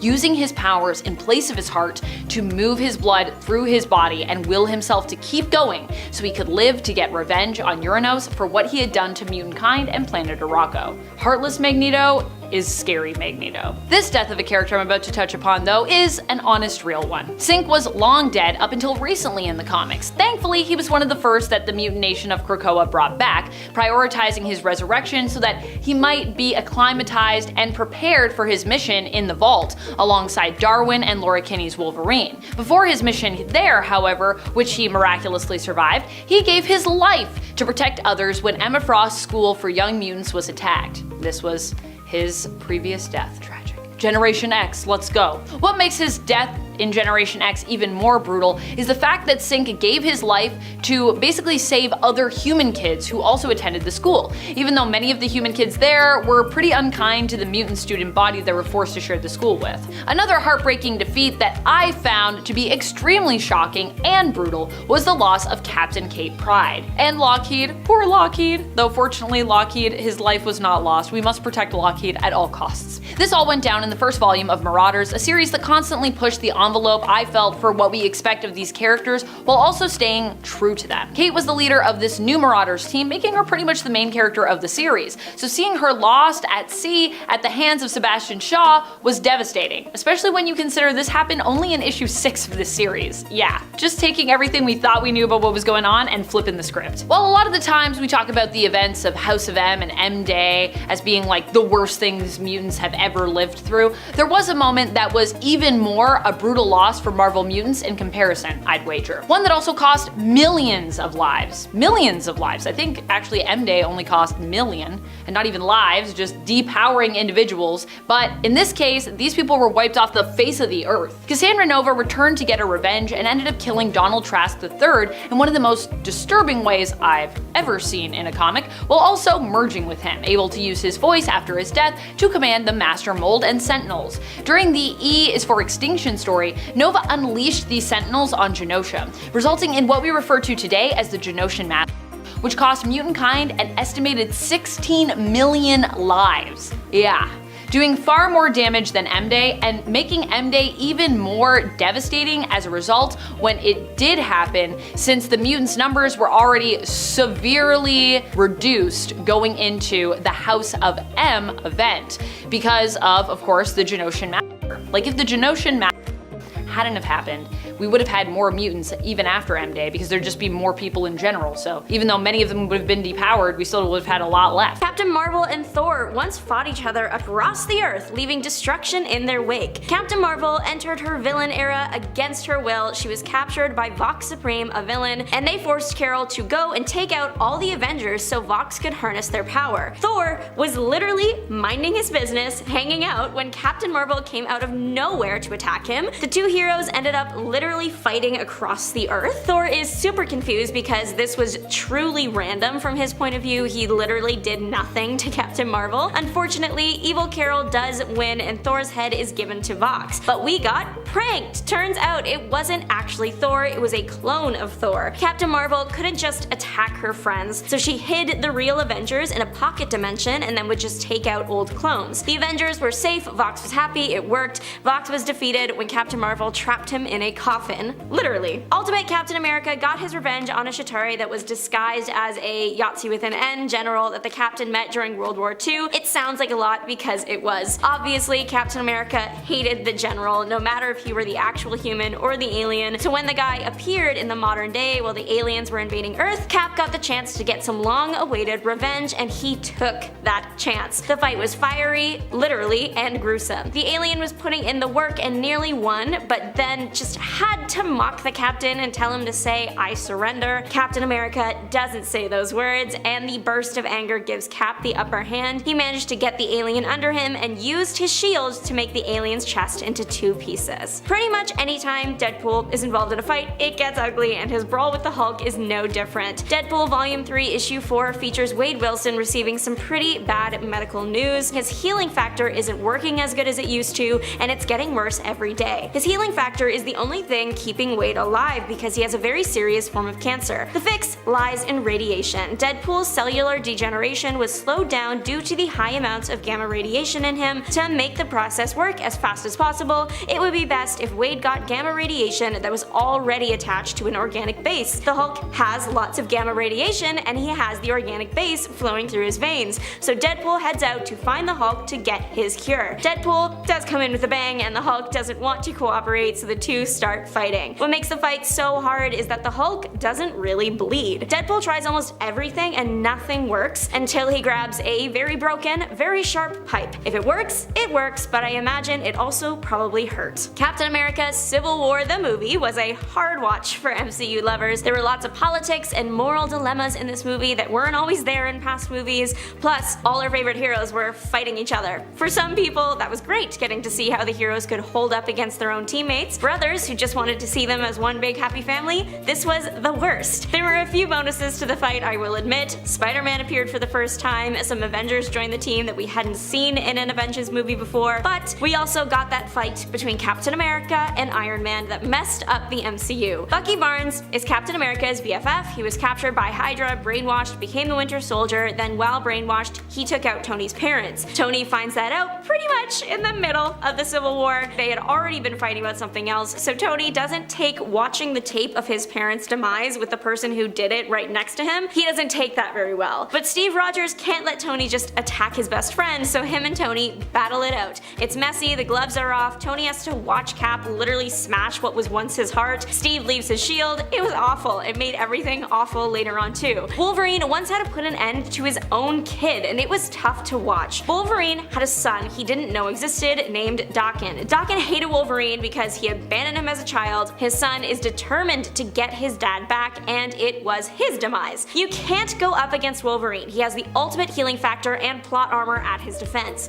Still, Daken tries, and he actually almost succeeds as he used one of the only confirmed ways one might end a Wolverine: drowning. Daken does just try and drown Wolverine. He does it while making Wolverine watch one of his students get attacked. But of course, Wolverine gets out of the tank, but now has to fight his own son. Wolverine wins, we saw that coming, but it doesn't mean the win was a good one. To take his son out of the picture, Wolverine used the method guaranteed to take out a Wolverine. He had to do it in a puddle. To make it even sadder, the writers decided to put in fake flashbacks of what life could have been like for the Wolverine family had things been different. Pulls at the heartstrings, honestly. Anytime an Avenger goes up against another Avenger, it hurts to watch. Thor and Iron Man's fight is no exception. This lead up to the face-off between the two Avengers involves the Superhuman Registration 50 States Initiative, and Hurricane Katrina, two things I never expected to go together. After the hurricane, Thor travels to the affected city and he feels awful because he thinks he could have stopped it. Just overall, he is feeling a lot of feelings. Iron Man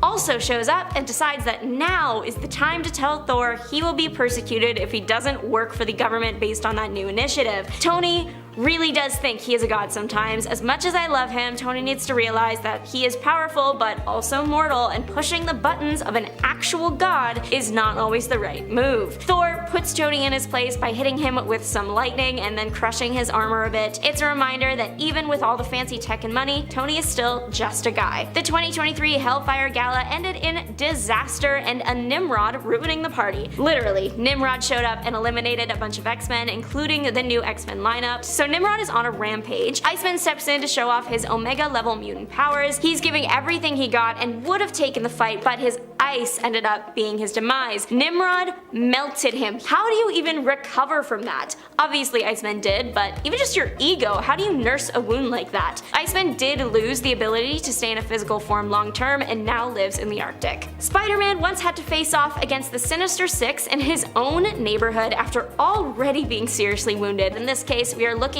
at the Ultimate Spider-Man, specifically about the time the Ultimate Spider-Man actually passed on. Peter had already been in a few fights leading up to the big one. He even took a bullet for Captain America before his big final battle, so he's at like 50% health. The Sinister Six, Green Goblin, Doc Ock, Sandman, Kraven the Hunter, Electro and Vulture have all escaped and are now out to put an end to Spider-Man once and for all. They end up in Spidey's neighborhood, except Doc Ock, he was taken out by Green Goblin. So instead of Peter coming home to peace and quiet and a bed to heal in, he comes home to 5 of his worst enemies ready to fight. Despite being wounded, Peter holds his own, taking out all the villains except Green Goblin. It honestly is a miracle that Peter lived as long as he did. When it's just Green Goblin and Peter, the Goblin just will not go down. It isn't until he gets personally acquainted with a truck Mary Jane was driving that Peter even gets a bit of an upper hand. Taking the opening, Peter lifts that truck and smashes it twice over the Goblin. That makes the truck explode and Peter gets thrown and perishes in the grass surrounded by his family, grateful he could at least save them. But you know what's wild? The Green Goblin still survived all that. He woke up long enough to smirk and then actually was done for. Infinity War and Endgame broke the internet and the hearts of MCU fans all over the world. As said before, Iron Man and Captain America are still not seeing eye to eye, so they are fighting with their own teams on opposite sides of the world, but fighting for the same goal: to get alien invaders off Earth and of course stop Thanos. The most brutal thing that happened in the first movie, I think we are all going to be on the same page when I say it was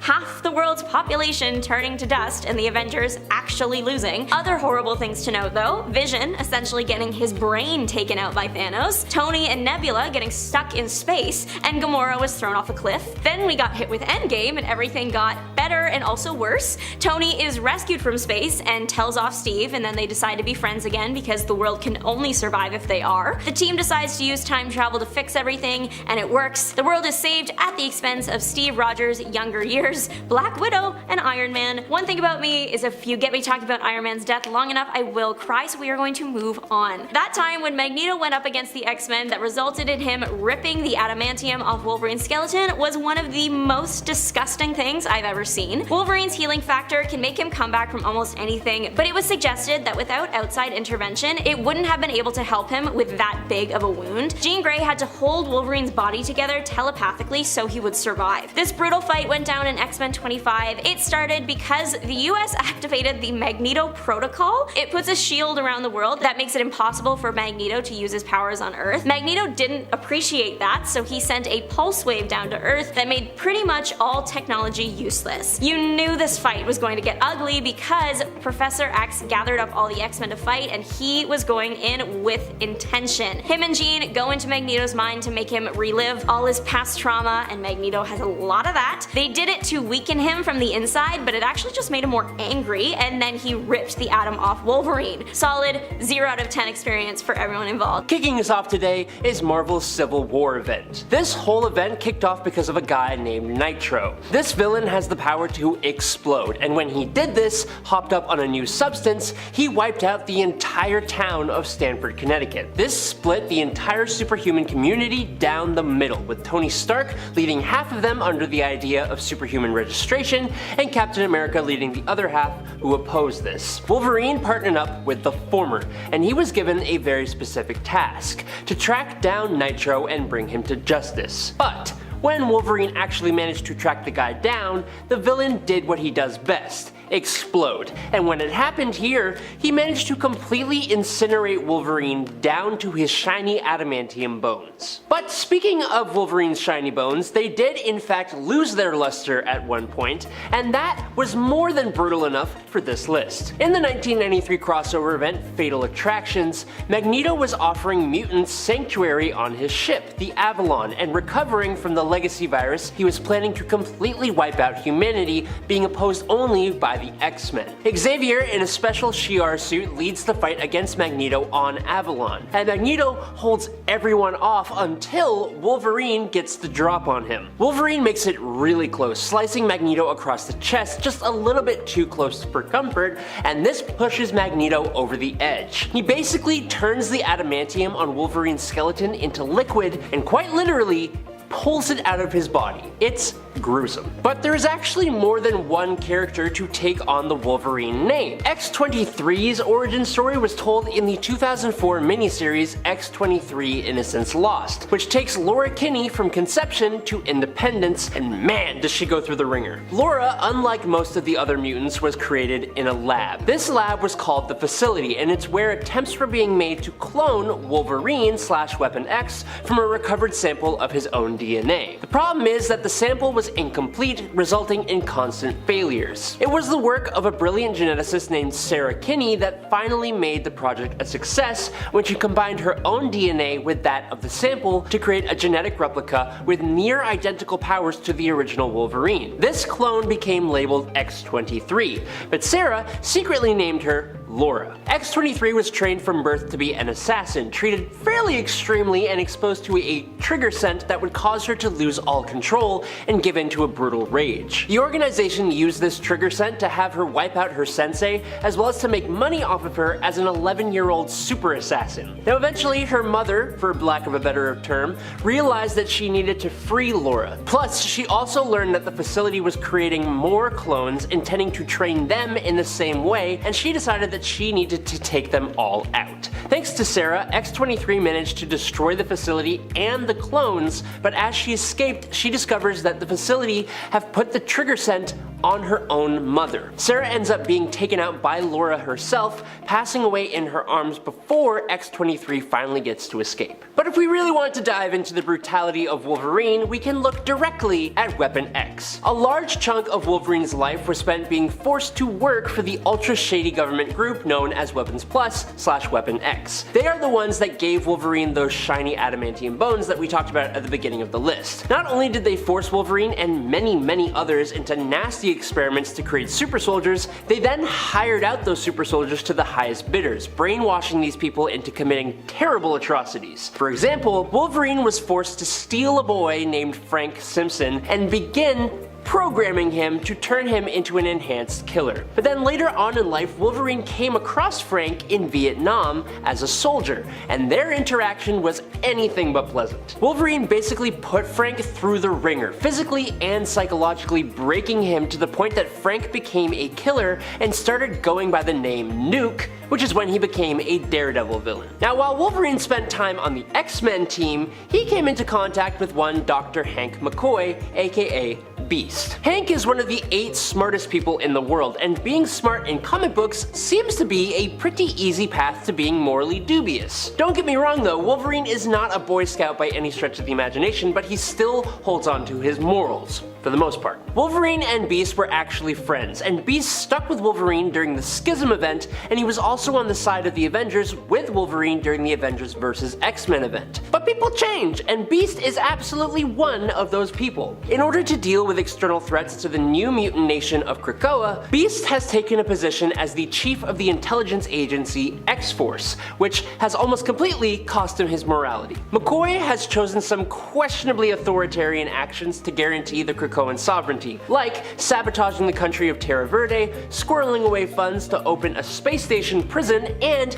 interrupting one of Wolverine's resurrections to attach an obedience collar to send him on clandestine missions, all of which was kept secret from the rest of X-Force and the rest of the mutants. This ticked off Wolverine, which in turn ticked off Beast even more. He sent Wolverine on a mission so that he would be captured for an auction that Hank attended, and then he literally showed Wolverine to the afterlife in order to resurrect Logan again in a primitive state and turn him into Weapon X, where Beast sent him on more and more missions. Beast cloned Wolverine, and he used those clones as his own personal bodyguards and hitmen, and man, Beast has just become straight up a villain. No other way to put it. But Beast is nowhere near the most brutal villain that Wolverine has had to face. The Wolverine villain known as Cyber, for example, is one of the only villains to actually terrify Wolverine, with some adamantium-coated skin, toxic claws, and the power to track an individual's brain. And he's like 9 feet tall. In 1994's Wolverine number 79, Cyber is tracking down Wolverine in order to claim his adamantium bones, which he wants to then make a profit from.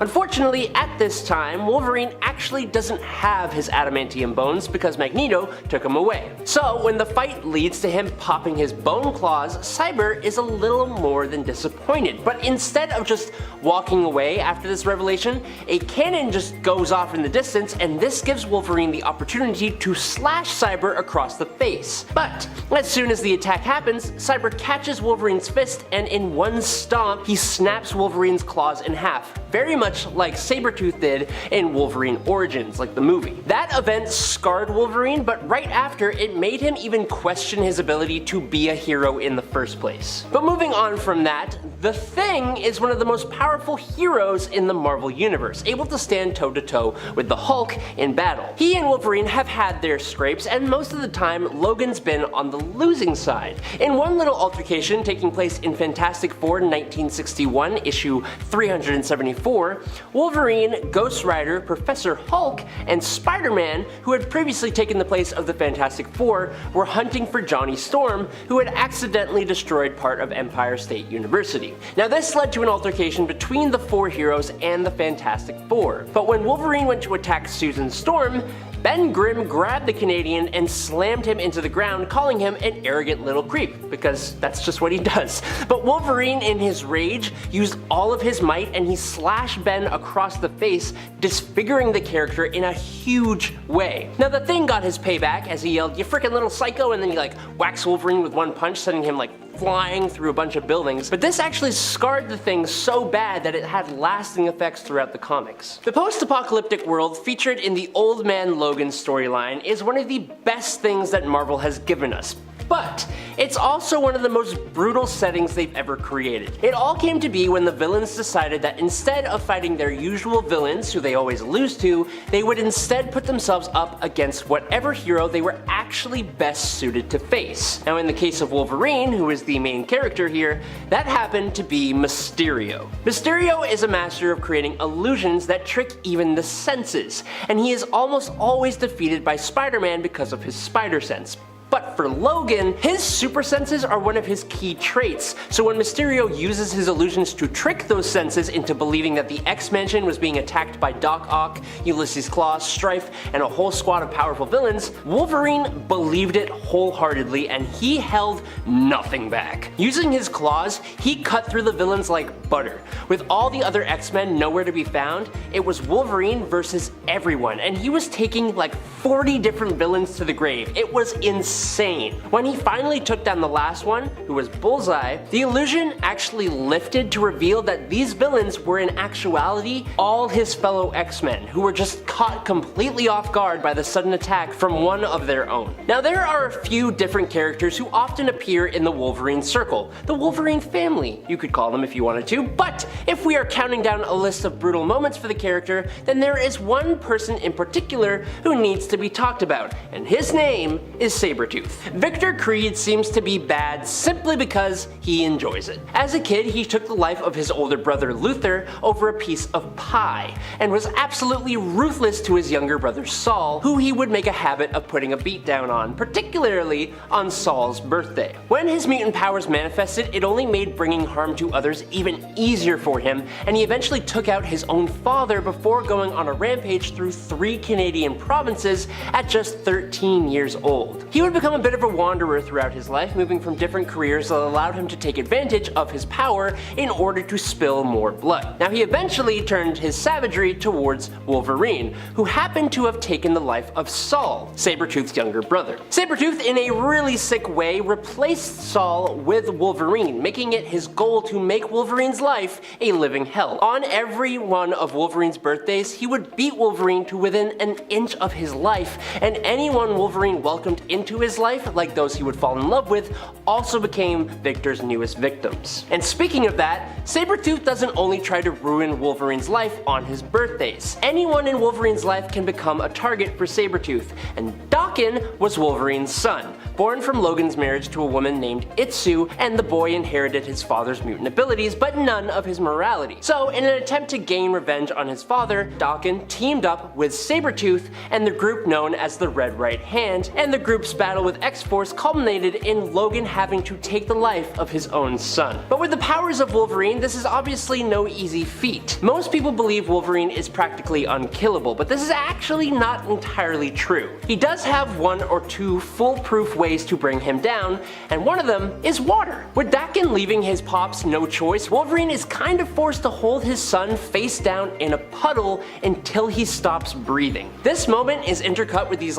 flash imaginations that Wolverine is having of the life that they could have possibly shared together if things were a bit more normal. Now, just as Daken takes his final breath and Logan mournfully is holding his son, Sabretooth appears on the scene, revealing that this has been his intention since he first partnered with Daken. Needless to say, we kinda hate Sabretooth here. Number 10. Superman vs. Batman. This fight doesn't even come from the main continuity, hailing instead from Frank Miller's The Dark Knight Returns continuity of Earth 31. But it was so brutal that it was still incorporated into the main continuity of the DCEU at the time. Batman, at this point in his story in this alternate world in the comics, is not only still without superpowers, but he was also retired. When he decides to return from retirement, Superman is tasked with taking him out, ordered to do so by the president. But Batman isn't prepared to go down without a fight, and a bloody, brutal, and desperate battle ensues between these two heroes. At the end of the story, we later find out Batman seemingly won in his own smart way, typical Batman. While Batman seemingly dies during the fight, we later learn at the funeral that he is still alive and well, and that Clark may have even been in on this plan the whole time. And friends, before we move on to our next spot on this list, if you love what we do here at Top 10 Nerd, and if you love it when we talk about brutal fights, be sure to check out our brutal playlist for even more content like this. Number 9. Batman vs. Green Lantern. For this point, we're not talking about Hal Jordan, but instead everyone's favorite Lantern, well, some people's favorite Lantern anyways, Guy Gardner. Guy Gardner is a Green Lantern who's been known to get on his teammates' nerves. At times, his cockiness is just too much for his fellow heroes, which seems to be the case here for Batman, who in his frustration referred to Gardner as a mongrel. Guy does not take kindly to this insult, and with tensions already having been built prior, he challenges Batman to a fight he is sure to lose considering he decides to remove his lantern ring to even the playing field. Batman accepts his challenge and knocks him out in one punch. Number 8. Bane vs. Batman. Probably one of the most famous fights in comic book history. In this fight, Batman is brutalized by Bane. Bane ends up escaping Arkham and decides to see how much havoc he can cause. When Batman ends up overwhelmed by the hordes of recently escaped criminals swarming the streets of Gotham, Bane takes this as an opportunity to strike. Run down and exhausted after 3 months of non-stop fighting with barely any time to rest, Batman is easily defeated by the villain, who famously breaks Batman's back over his knee. Though really the most impressive and brutal feat was honestly getting Batman to such a fragile point, which is not easy to do. Batman would recover from this and ultimately return, but it would take him quite some time to heal. In the interim, he'd be forced to call on someone to replace him, ultimately choosing Jean-Paul Valley's Azrael. Number 7. Dream vs. Karanzan. One of my favorite fights I have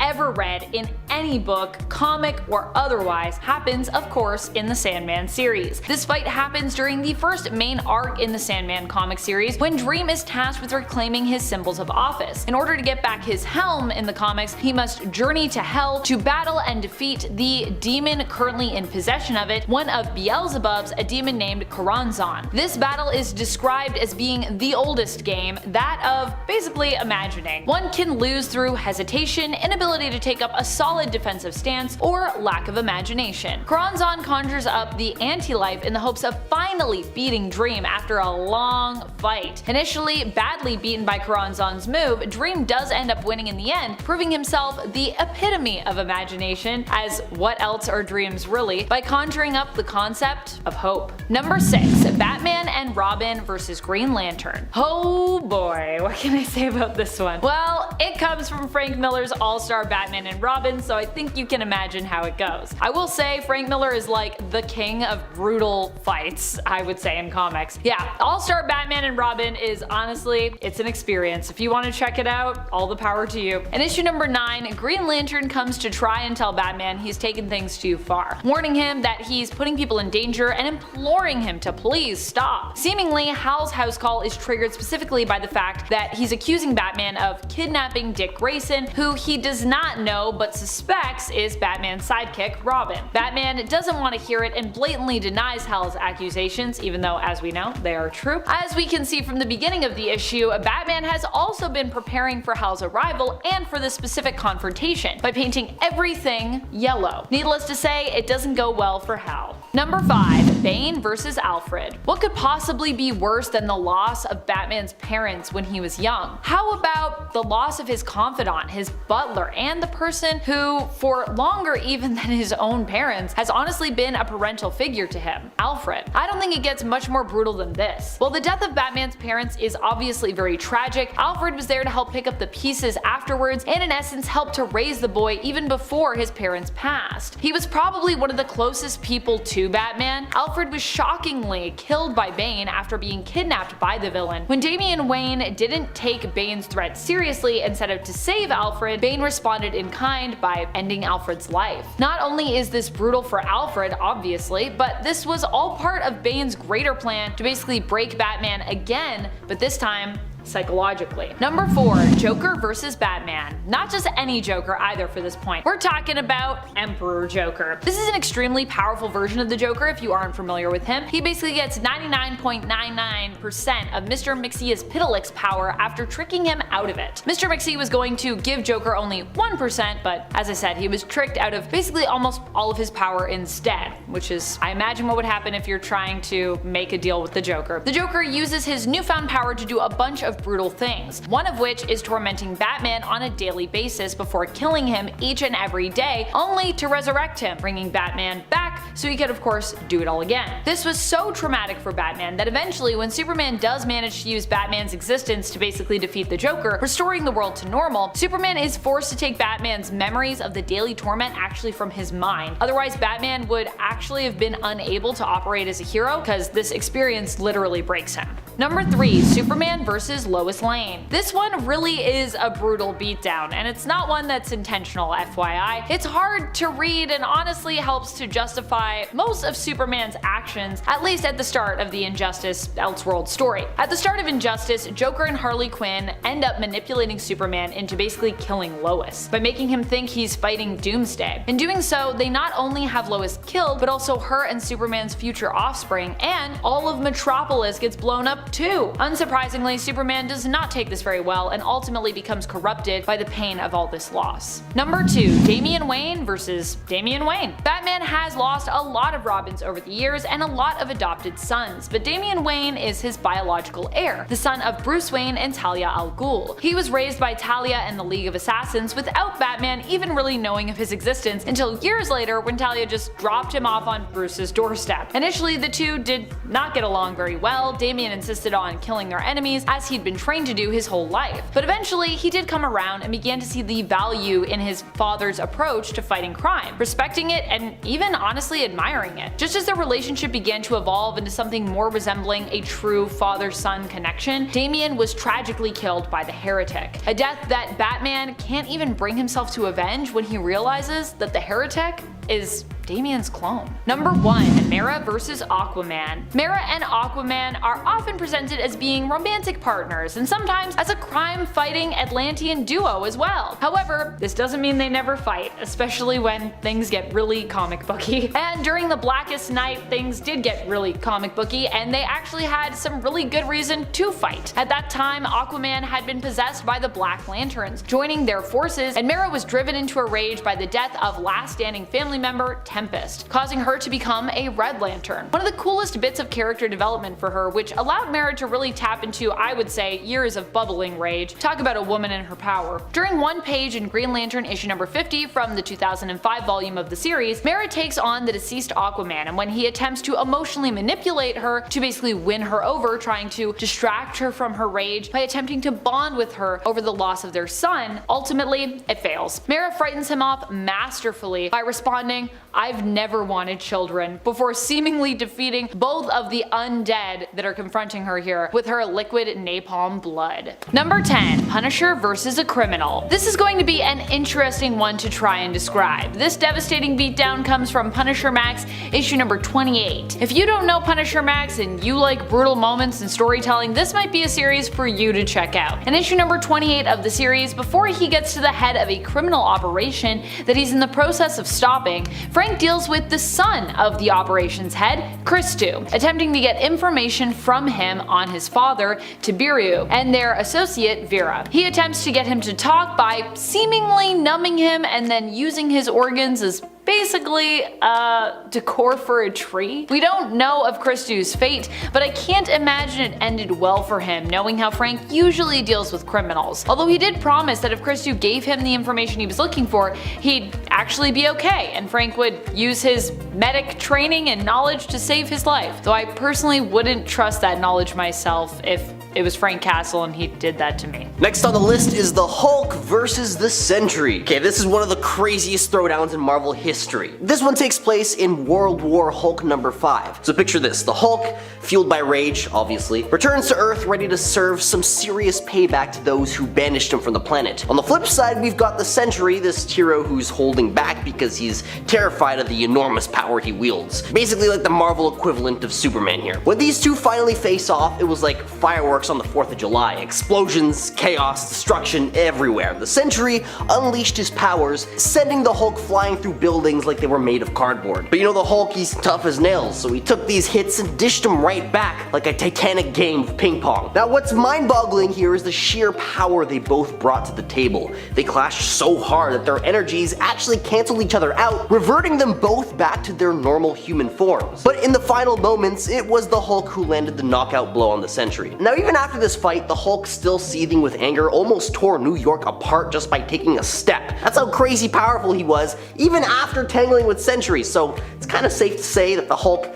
technically won the battle, but man, the strength here on display was off the charts. If you're enjoying this video so far, please support the channel by pressing like, subscribing to Top 10 Nerd, and ringing that notification bell. Number 8. Uranos vs. Magneto. During an X-Men Red tie-in issue for the AXE Judgment Day event, in a fight that lasted barely a page and a half, Uranos completely, and I mean completely, destroys Magneto. And I really do mean literally destroys him. And never mind Magneto, although that brief battle is something to behold, Uranos completely wrecks most of planet Arakko too. Well, him and his army, but I mean, still, wrecking a whole planet, that's insane. Well, Magneto would later on get some sweet revenge on Uranos. In the first fight the two have here, Uranos manages to wrench Magneto's heart from his body, seemingly killing him. However, we later learn, of course, that Magneto manages to stay alive to fight another day by, get this, literally literally controlling the metal in his blood. What? Controlling its flow throughout his body, even without a heart. Basically using the iron in his blood to pump the blood throughout his body. That's what? That's crazy. Next on the list is Captain America versus the Punisher. During the Civil War comic arc, the Punisher was recruited on Captain America's team for all of like 10 minutes. That all went up in smoke when a couple of goons showed up asking to be a part of the rebellion. Cap was about to let them on the team, but then the Punisher lit him up with bullets before anything could be made official. And that's when Cap snapped. He wailed on Frank Castle like nobody's business. The Punisher tried to reason between punches. After all, they were fighting over the lives of criminals, but that did not stop Cap from giving Castle the beating of a lifetime. Fists, feet, knees, shield, you name it. Treated Frank like a punching bag. But the entire time, it was clear that this fight was a one-sided massacre, with Frank not throwing a single punch and Steve not pulling any of them. Then the moment came when Steve demanded Frank fight back, to which the Punisher replied, "Not against you," ending the fight when Cap walked away. Spider-Man theorized something about Cap being the reason why Frank became a soldier during Vietnam, which is more or less right. The Punisher exists to, well, punish people. He fights against evil, and so Captain America, being the closest thing to an actual good, noble person as anybody has ever seen, and so there was nothing for Frank Castle to punish. Captain America is the Punisher's hero, and so he just let Rogers have his way with him. Totally brutal. Number 6. Jean Grey versus Cordyceps Jones. Jean Grey is a force to be reckoned with, and not just because she was the host for the Phoenix Force either. Even without the insane power of the Phoenix Force bonded to her, Jean has actually done some pretty impossible things, let's be real, including almost single-handedly defeating Null during the Absolute Carnage event. Yeah, while she ultimately didn't manage that brutal takedown on her own, she was at the very least integral to beating him down the line by helping to uncover the God of the Symbiote's weakness. Jean has been an unstoppable force many times over while serving on the X-Men team. She truly showed how dangerous it is to mess with her when going up against Cordyceps Jones. She defeated him and his entire casino simply by trapping him in an illusion while the X-Men basically did their thing. From within that illusion, Jean says it best when it comes to just how powerful she is truly in issue 11 of the recent X-Men series. I was Marvel Girl, now I'm Jean Grey. I did not even let the Phoenix command me, so honestly,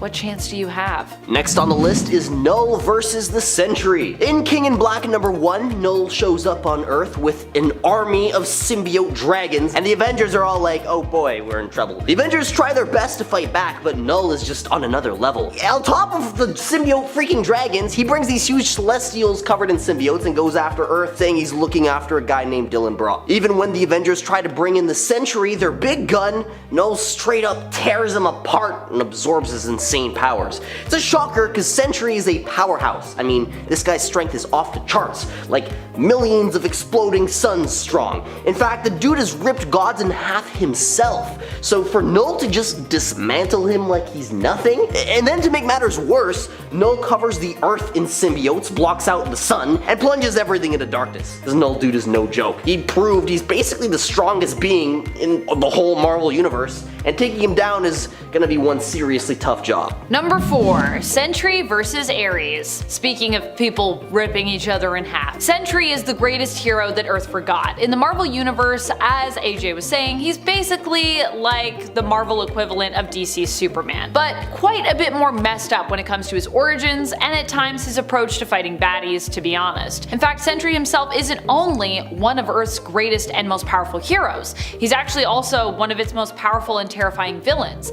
as residing within him is also the persona of the Void. The Void is the reason the whole world basically had to forget that Bob Reynolds was the hero known as the Sentry. In forgetting who the Sentry was, he disappeared, and with him so did his evil alter ego, the most villainous and deadly Void. Sentry, before getting himself ripped in half by Null, managed to rip Ares in half. That's how powerful and violent he can be. Of course, him getting ripped in half by Null does make sense, because that feels like karma to me, my friends. Next up is Deadpool vs. the Hulk. Okay, so technically speaking, this fight didn't actually happen, as this was all a twisted fantasy made up by Deadpool in his head, but it doesn't make it any less brutally mesmerizing. Deadpool, the merc with the mouth that just won't quit, is brainstorming story ideas with a comic creator in a She-Hulk-esque type sequence where they're bouncing ideas back and forth trying to come up with something fresh and exciting for Deadpool's next adventure. About Deadpool's resilience, it's pretty insane. I mean, the dude has faced craziest stuff and managed to bounce back. Like, he's sort of like a cat with 9 lives, except he's got an endless supply of lives. Boat impalement, getting ripped apart by superheroes, getting turned into a cape, you name it, he's probably survived it. So, in this story chat thing, Deadpool suggests fighting the big green Hulk, and lo and behold, the comic shows Hulk literally tearing Deadpool clean in half like he's made of paper mache. In one of Hulk's hands is Deadpool's legs and most of his torso, and in the other hand is his still screaming skull, each segment still connected by cords of his stretched tissue and his freaking spinal column. It's the kind of stuff that makes you wince and go ouch, but it's unfortunately all in Deadpool's head. Like a what if scenario that never really happened, but it showcases just how tough and imaginative this guy can be even when facing down the Hulk. Number 2, Taskmaster vs. Hyperion. This one is wild, especially when you consider the beating that Taskmaster was allowing himself to take. That's right, while it might seem like Taskmaster is on the losing end of this fight here, he actually does come out on top in the end despite getting beat down consistently throughout the fight. Spoilers. We get to learn about how he actually had this one in the bag through flashbacks that we're shown during the fight, where it's revealed that Taskmaster's preparation was basically the key here. In the Taskmaster series, in issue number 2, Taskmaster is working with Nick Fury to clear his name, but Tony Masters has to basically do something for Fury first. He needs to collect the kinesic signatures of 3 important individuals, one of whom is actually Phil Coulson. But to get to Phil, he has to go through Hyperion, and in order to do that, he has to first bring Hyperion's guard down, in essence allowing Hyperion to basically punch his way through Taskmaster so that he can do that. Ouch. Taskmaster, through feigning a loss though, is able to get Hyperion to drop his guard enough to get off a single powerful boomerang arrow shot, a Hawkeye classic to be sure, tipped with Hyperion's one weakness based on Fury's intel. So if you ever need to defeat Hyperion, just make sure you keep that on your person at all times. Coming up next is Gambit vs. Captain America. Gambit, the X-Men dude who could turn anything into an explosive, has this epic face-off with Captain America in AVX versus number 2. So here's the deal. Cap is hunting down Hope Summers in the Savage Land, trying to prevent her from hooking up with the destructive Phoenix Force, while the X-Men on the other hand, they're all about protecting Hope, thinking that the Phoenix could be a win for mutants. Enter Gambit and Cap. Clash time, baby. When Cap and Gambit go at it, Cap's not sweating it, and even when Gambit takes his mitts off on Cap's vibranium shield, charging the shield and sending it towards Cap like a bomb, Cap dodges it easily, and the vibranium shield doesn't combust per se, but boy oh boy does it leave an explosion like you've never seen before. Then Gambit gets sneaky, charging up Cap's superhero suit, which Cap thought was off limits. Gambit essentially turns Cap's entire outfit into a ticking time bomb. Cap's duds get trashed, and he gets serious, unrelentingly advancing towards Gambit, who's throwing everything he has at him at this point. And then that's when we get the grand finale. Boom!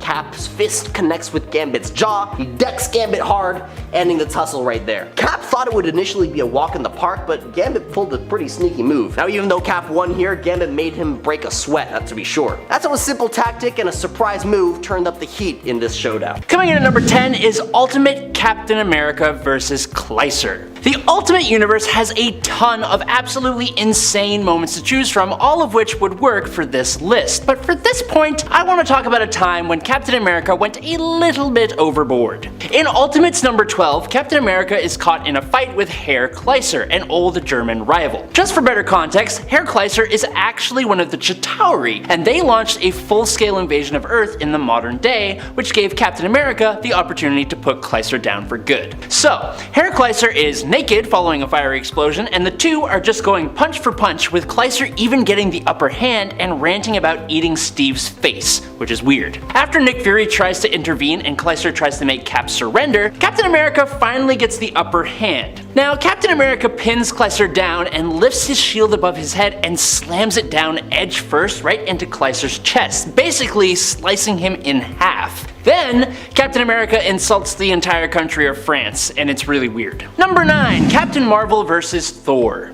During quite possibly Carol Danvers' darkest storyline, The Last Avenger, taking place in Captain Marvel Volume 10, number 12, a living suit controlled by a cosmic villain is forcing Carol to wipe out the Avengers. Issue number 12 opens with Captain Marvel catching Thor, the God of Thunder, off of guard, launching a surprise attack to take him down. But Thor is a god, and it's going to take quite a lot more to bring him down. The two start a battle that sees them tear across the entire planet, from Greenland to Kansas to the middle of the Pacific Ocean and then to space. Thor barely has any idea what's going on, and Carol was just going ham. Carol managed to use an energy beam to send Mjolnir extremely far away into space, and then another massive blast, she managed to incapacitate the God of Thunder and current ruler of Asgard. The final pages of this issue then show Carol displaying Thor's detached head. So yeah, a pretty brutal battle indeed. Blech. Number 8. Iron Man vs. the Mandarin. Nothing seems to ever get as intense, as destructive, as a battle between a hero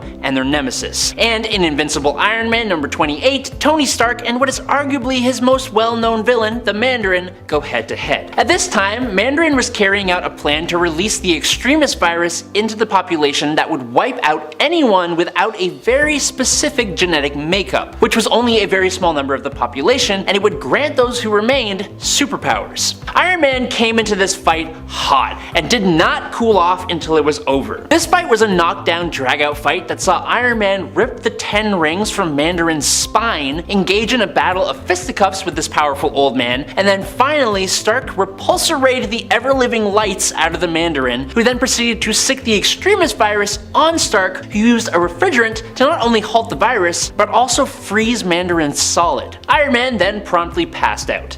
Number 7. Captain America vs. Captain America. We all battle our own inner demons once in a while, but for Captain America, he had to literally face his own evil self. In the Secret Empire storyline, a Hydra-loving version of Steve Rogers, lovingly referred to as Stevel, had managed to take control of the entire United States, committing seriously heinous acts to ensure his success. Luckily, with the help of Kobik and Captain America's family of heroes, the regular Steve Rogers that we know and love managed to make it back to our reality, and he and Stevel finally went head-to-head in Secret Empire number 10. While Stevel had a completely different ideology than Captain America, he still retained all of his skill and tactical know-how, and was armed with a very Iron Man-like armor, which made this fight one of the most intense hand-to-hand fights I have ever seen in a comic in a hot minute. While the two are evenly matched in terms of skill, Stevel is evil, and Cap is decidedly not evil, which means that Captain America is very much worthy of wielding the hammer of Thor, and Stevel was only capable of wielding disappointment. Number 6. Thanos vs. the Champion. The comic story known as Thanos Quest essentially recounts exactly how Thanos went about acquiring the Infinity Stones from across the universe. Now, Thanos faced various challenges and challengers to acquire each stone. The Power Stone specifically was held by a guy known as the Champion, an elder of the universe just like the Collector and the Grand Master. Thanos came upon Champion on a planet that is constantly fought over by 5 different factions, and he's just here fighting scores of soldiers for his own amusement. Thanos just swoops in and challenges Champion to a fight, which the Elder accepts without a second thought. Now, while Champion, powered by the Infinity Stone, is much more powerful than Thanos, he's effectively an idiot. Like, he didn't even know that the stone was the thing giving him his unlimited power. Thanos outthought Champion multiple times, even allowing Champ to destroy the entire planet that they were fighting on. Thanos didn't beat up Champion, but he outsmarted and embarrassed the guy to the point Champion traded the power gem for a toe to another planet. What an idiot. Number 5. Doom vs. Thanos. Somehow, my fellow nerd compatriots have failed to recognize the sheer might and power that is Doom. Victor Von Doom has some of the best moments in Marvel Comics, and some of the beatings he puts down on other characters throughout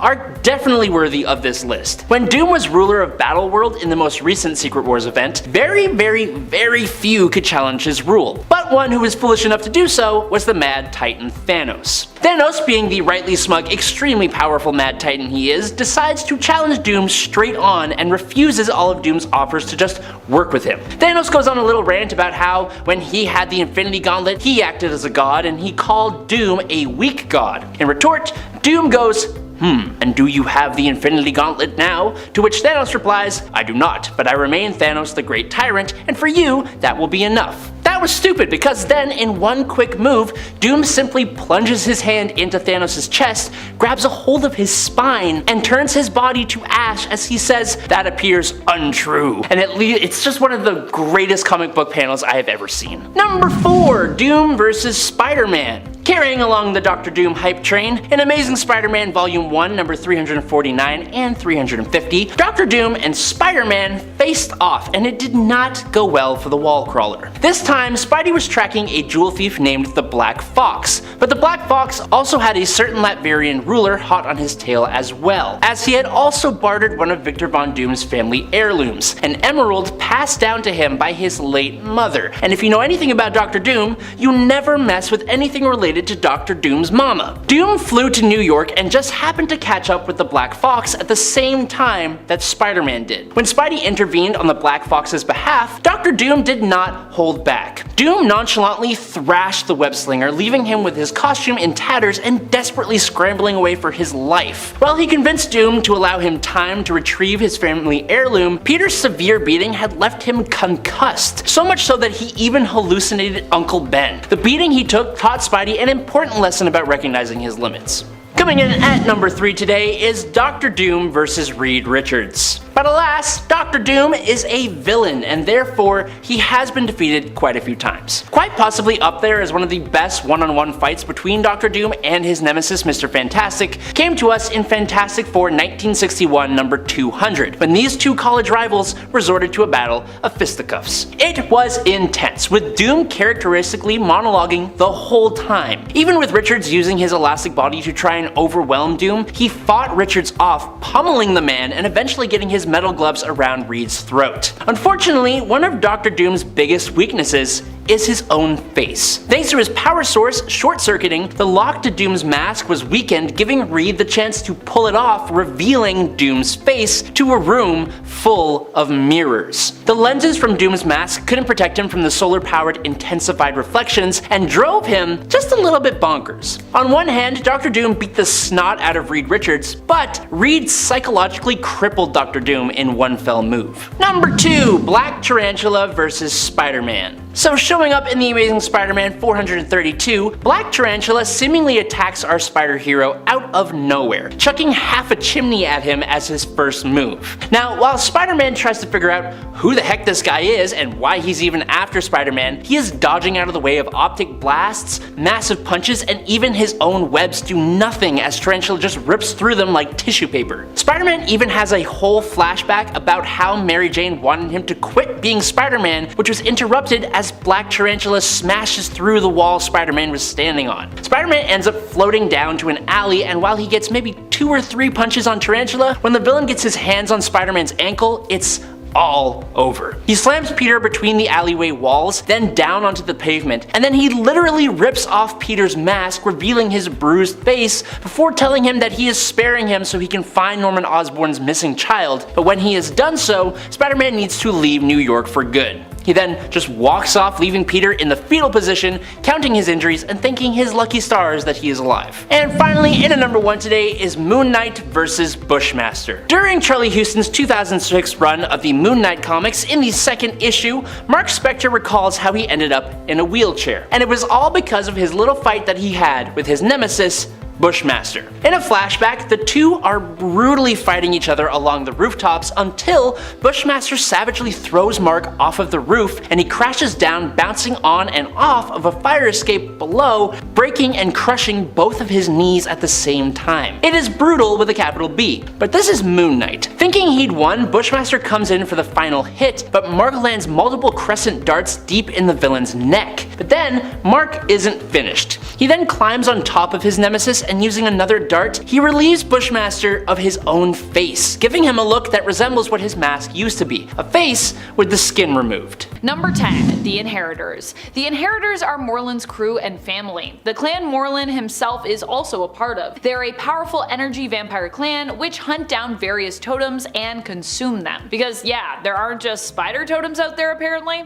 I want to know though, are there anteater totems, and can I be one? Please write me into a comic as an anteater totem, someone, please. Spider totems, for those who don't know, are spider folks from across the multiverse who are basically destined to end up being connected to the spirit of the spider, either possessing powers related to the spider or some other important connection which generally gives them purpose. The inheritors ended up getting control over the Master Weaver and used their knowledge and power to traverse the multiverse and hunt down spider totems within it. The inheritors are generally led by Solus or Morlun, and the clan has included Verna, Genix, Karn, Bora, Brix, Dara, Deimos, Malos, Mortia, Namura, and Thanos. And friends, before we move on to our next spot on this list, if you love what we do here at Top 10 Nerd, why not show us you love us by clicking that like button? Seriously, it feeds the algorithm and it feeds my soul. Number 9. Miriam Drew, or rather, a bunch of Miriam's Drews. Many of them. An army of them. A clone army of Miriam Drews. Who was Miriam Drew, you might be asking? Jessica Drew's mother. In the previous Spider-Woman series by Carlo Pacheco and Pere Perez, Jessica had to face off against a bunch of her mom's clones, after learning that the woman whose base she was in wasn't really her mother but instead a clone of her. After watching her mom go from loving and considerate, seemingly having missed her daughter, to violent and aggressive, blaming Jessica for basically everything that had gone wrong in her life, Jessica then basically had to fight off an entire army of her mom's clones, ultimately.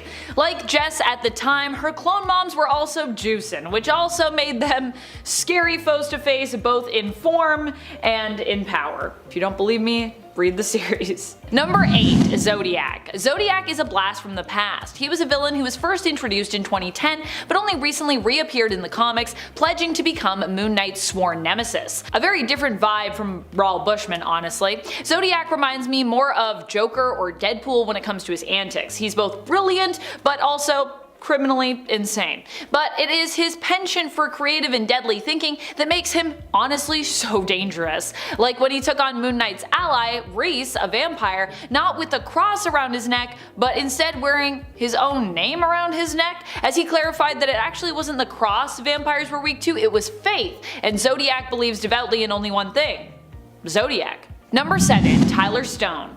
Alchemax is a future villainous corporation from the 2099 Marvel Universe of Earth 928, but of course a corporation is only ever as evil as the people behind it. One of which is, of course, Tyler Stone, the Vice President of Alchemax's R&D department. Tyler Stone is not only VP of Research and Development at Alchemax, but he is also secretly Miguel O'Hara's, aka Spider-Man 2099's, biological father. Miguel doesn't learn until later on that he is Stone's son, and ends up working for Alchemax as a brilliant geneticist. When he tries to leave, however, it is Stone who slips him the highly addictive and expensive substance Rapture, made exclusively by Alchemax, to prevent him from leaving. Fortunately, Miguel manages to free himself by becoming his own experimental test subject, accidentally becoming the spider-like hero, Spider-Man 2099. Number 6. Zombie Ant-Man. In the Marvel Zombies world, Black Panther was one of the sole survivors when the zombies first attacked, and turned most of his friends into zombified versions of themselves.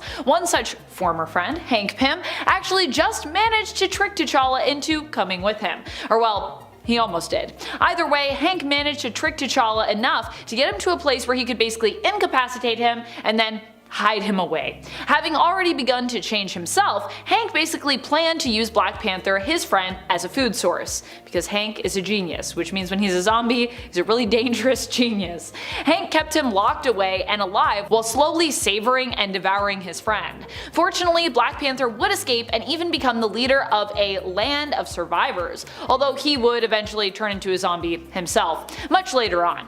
But lesson learned, watch out for zombie Hank Pym if there's a zombie apocalypse. Number 5. Taskmaster. In the comics, Tony Masters is Taskmaster, and he is well known as an Avengers villain.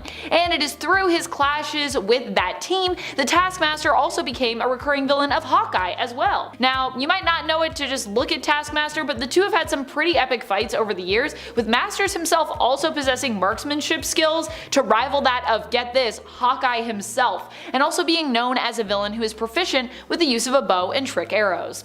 In the comics, Taskmaster has an eidetic memory, or or a photographic memory that also extends to him being able to replicate pretty much any abilities or skill sets that he sees. So while he can also mimic Hawkeye's skills and abilities, he can also match the fighting style of pretty much anyone he watches, as well as learn their specific skill set too just from watching it, as long as it isn't a superpower specific skill like, you know, flying. Taskmaster is also known for being a brilliant tactician as a mercenary and often uses strategic thinking to take down opponents who are more powerful than him, which is why he's one you honestly need to watch out for. Number 4. Xemnu. Xemnu is also known as the Living Hulk and is a being that uses hypnosis powers to take control of others' minds. On more than one occasion, he has attempted to use these powers to try and conquer Earth and bend the minds of its entire populace to his will. In fact, while he's also attempted this feat in the pages of Immortal Hulk, this was also something he tried in his very first appearance. Back then he was trying to mind control the human race in order to get them to build a ship to basically return him home. Doesn't sound like such an evil plan until you realize the force that the ship would have to create would basically rip the Earth asunder once that ship took off, due to the great force that it would need for that launch, so pretty evil.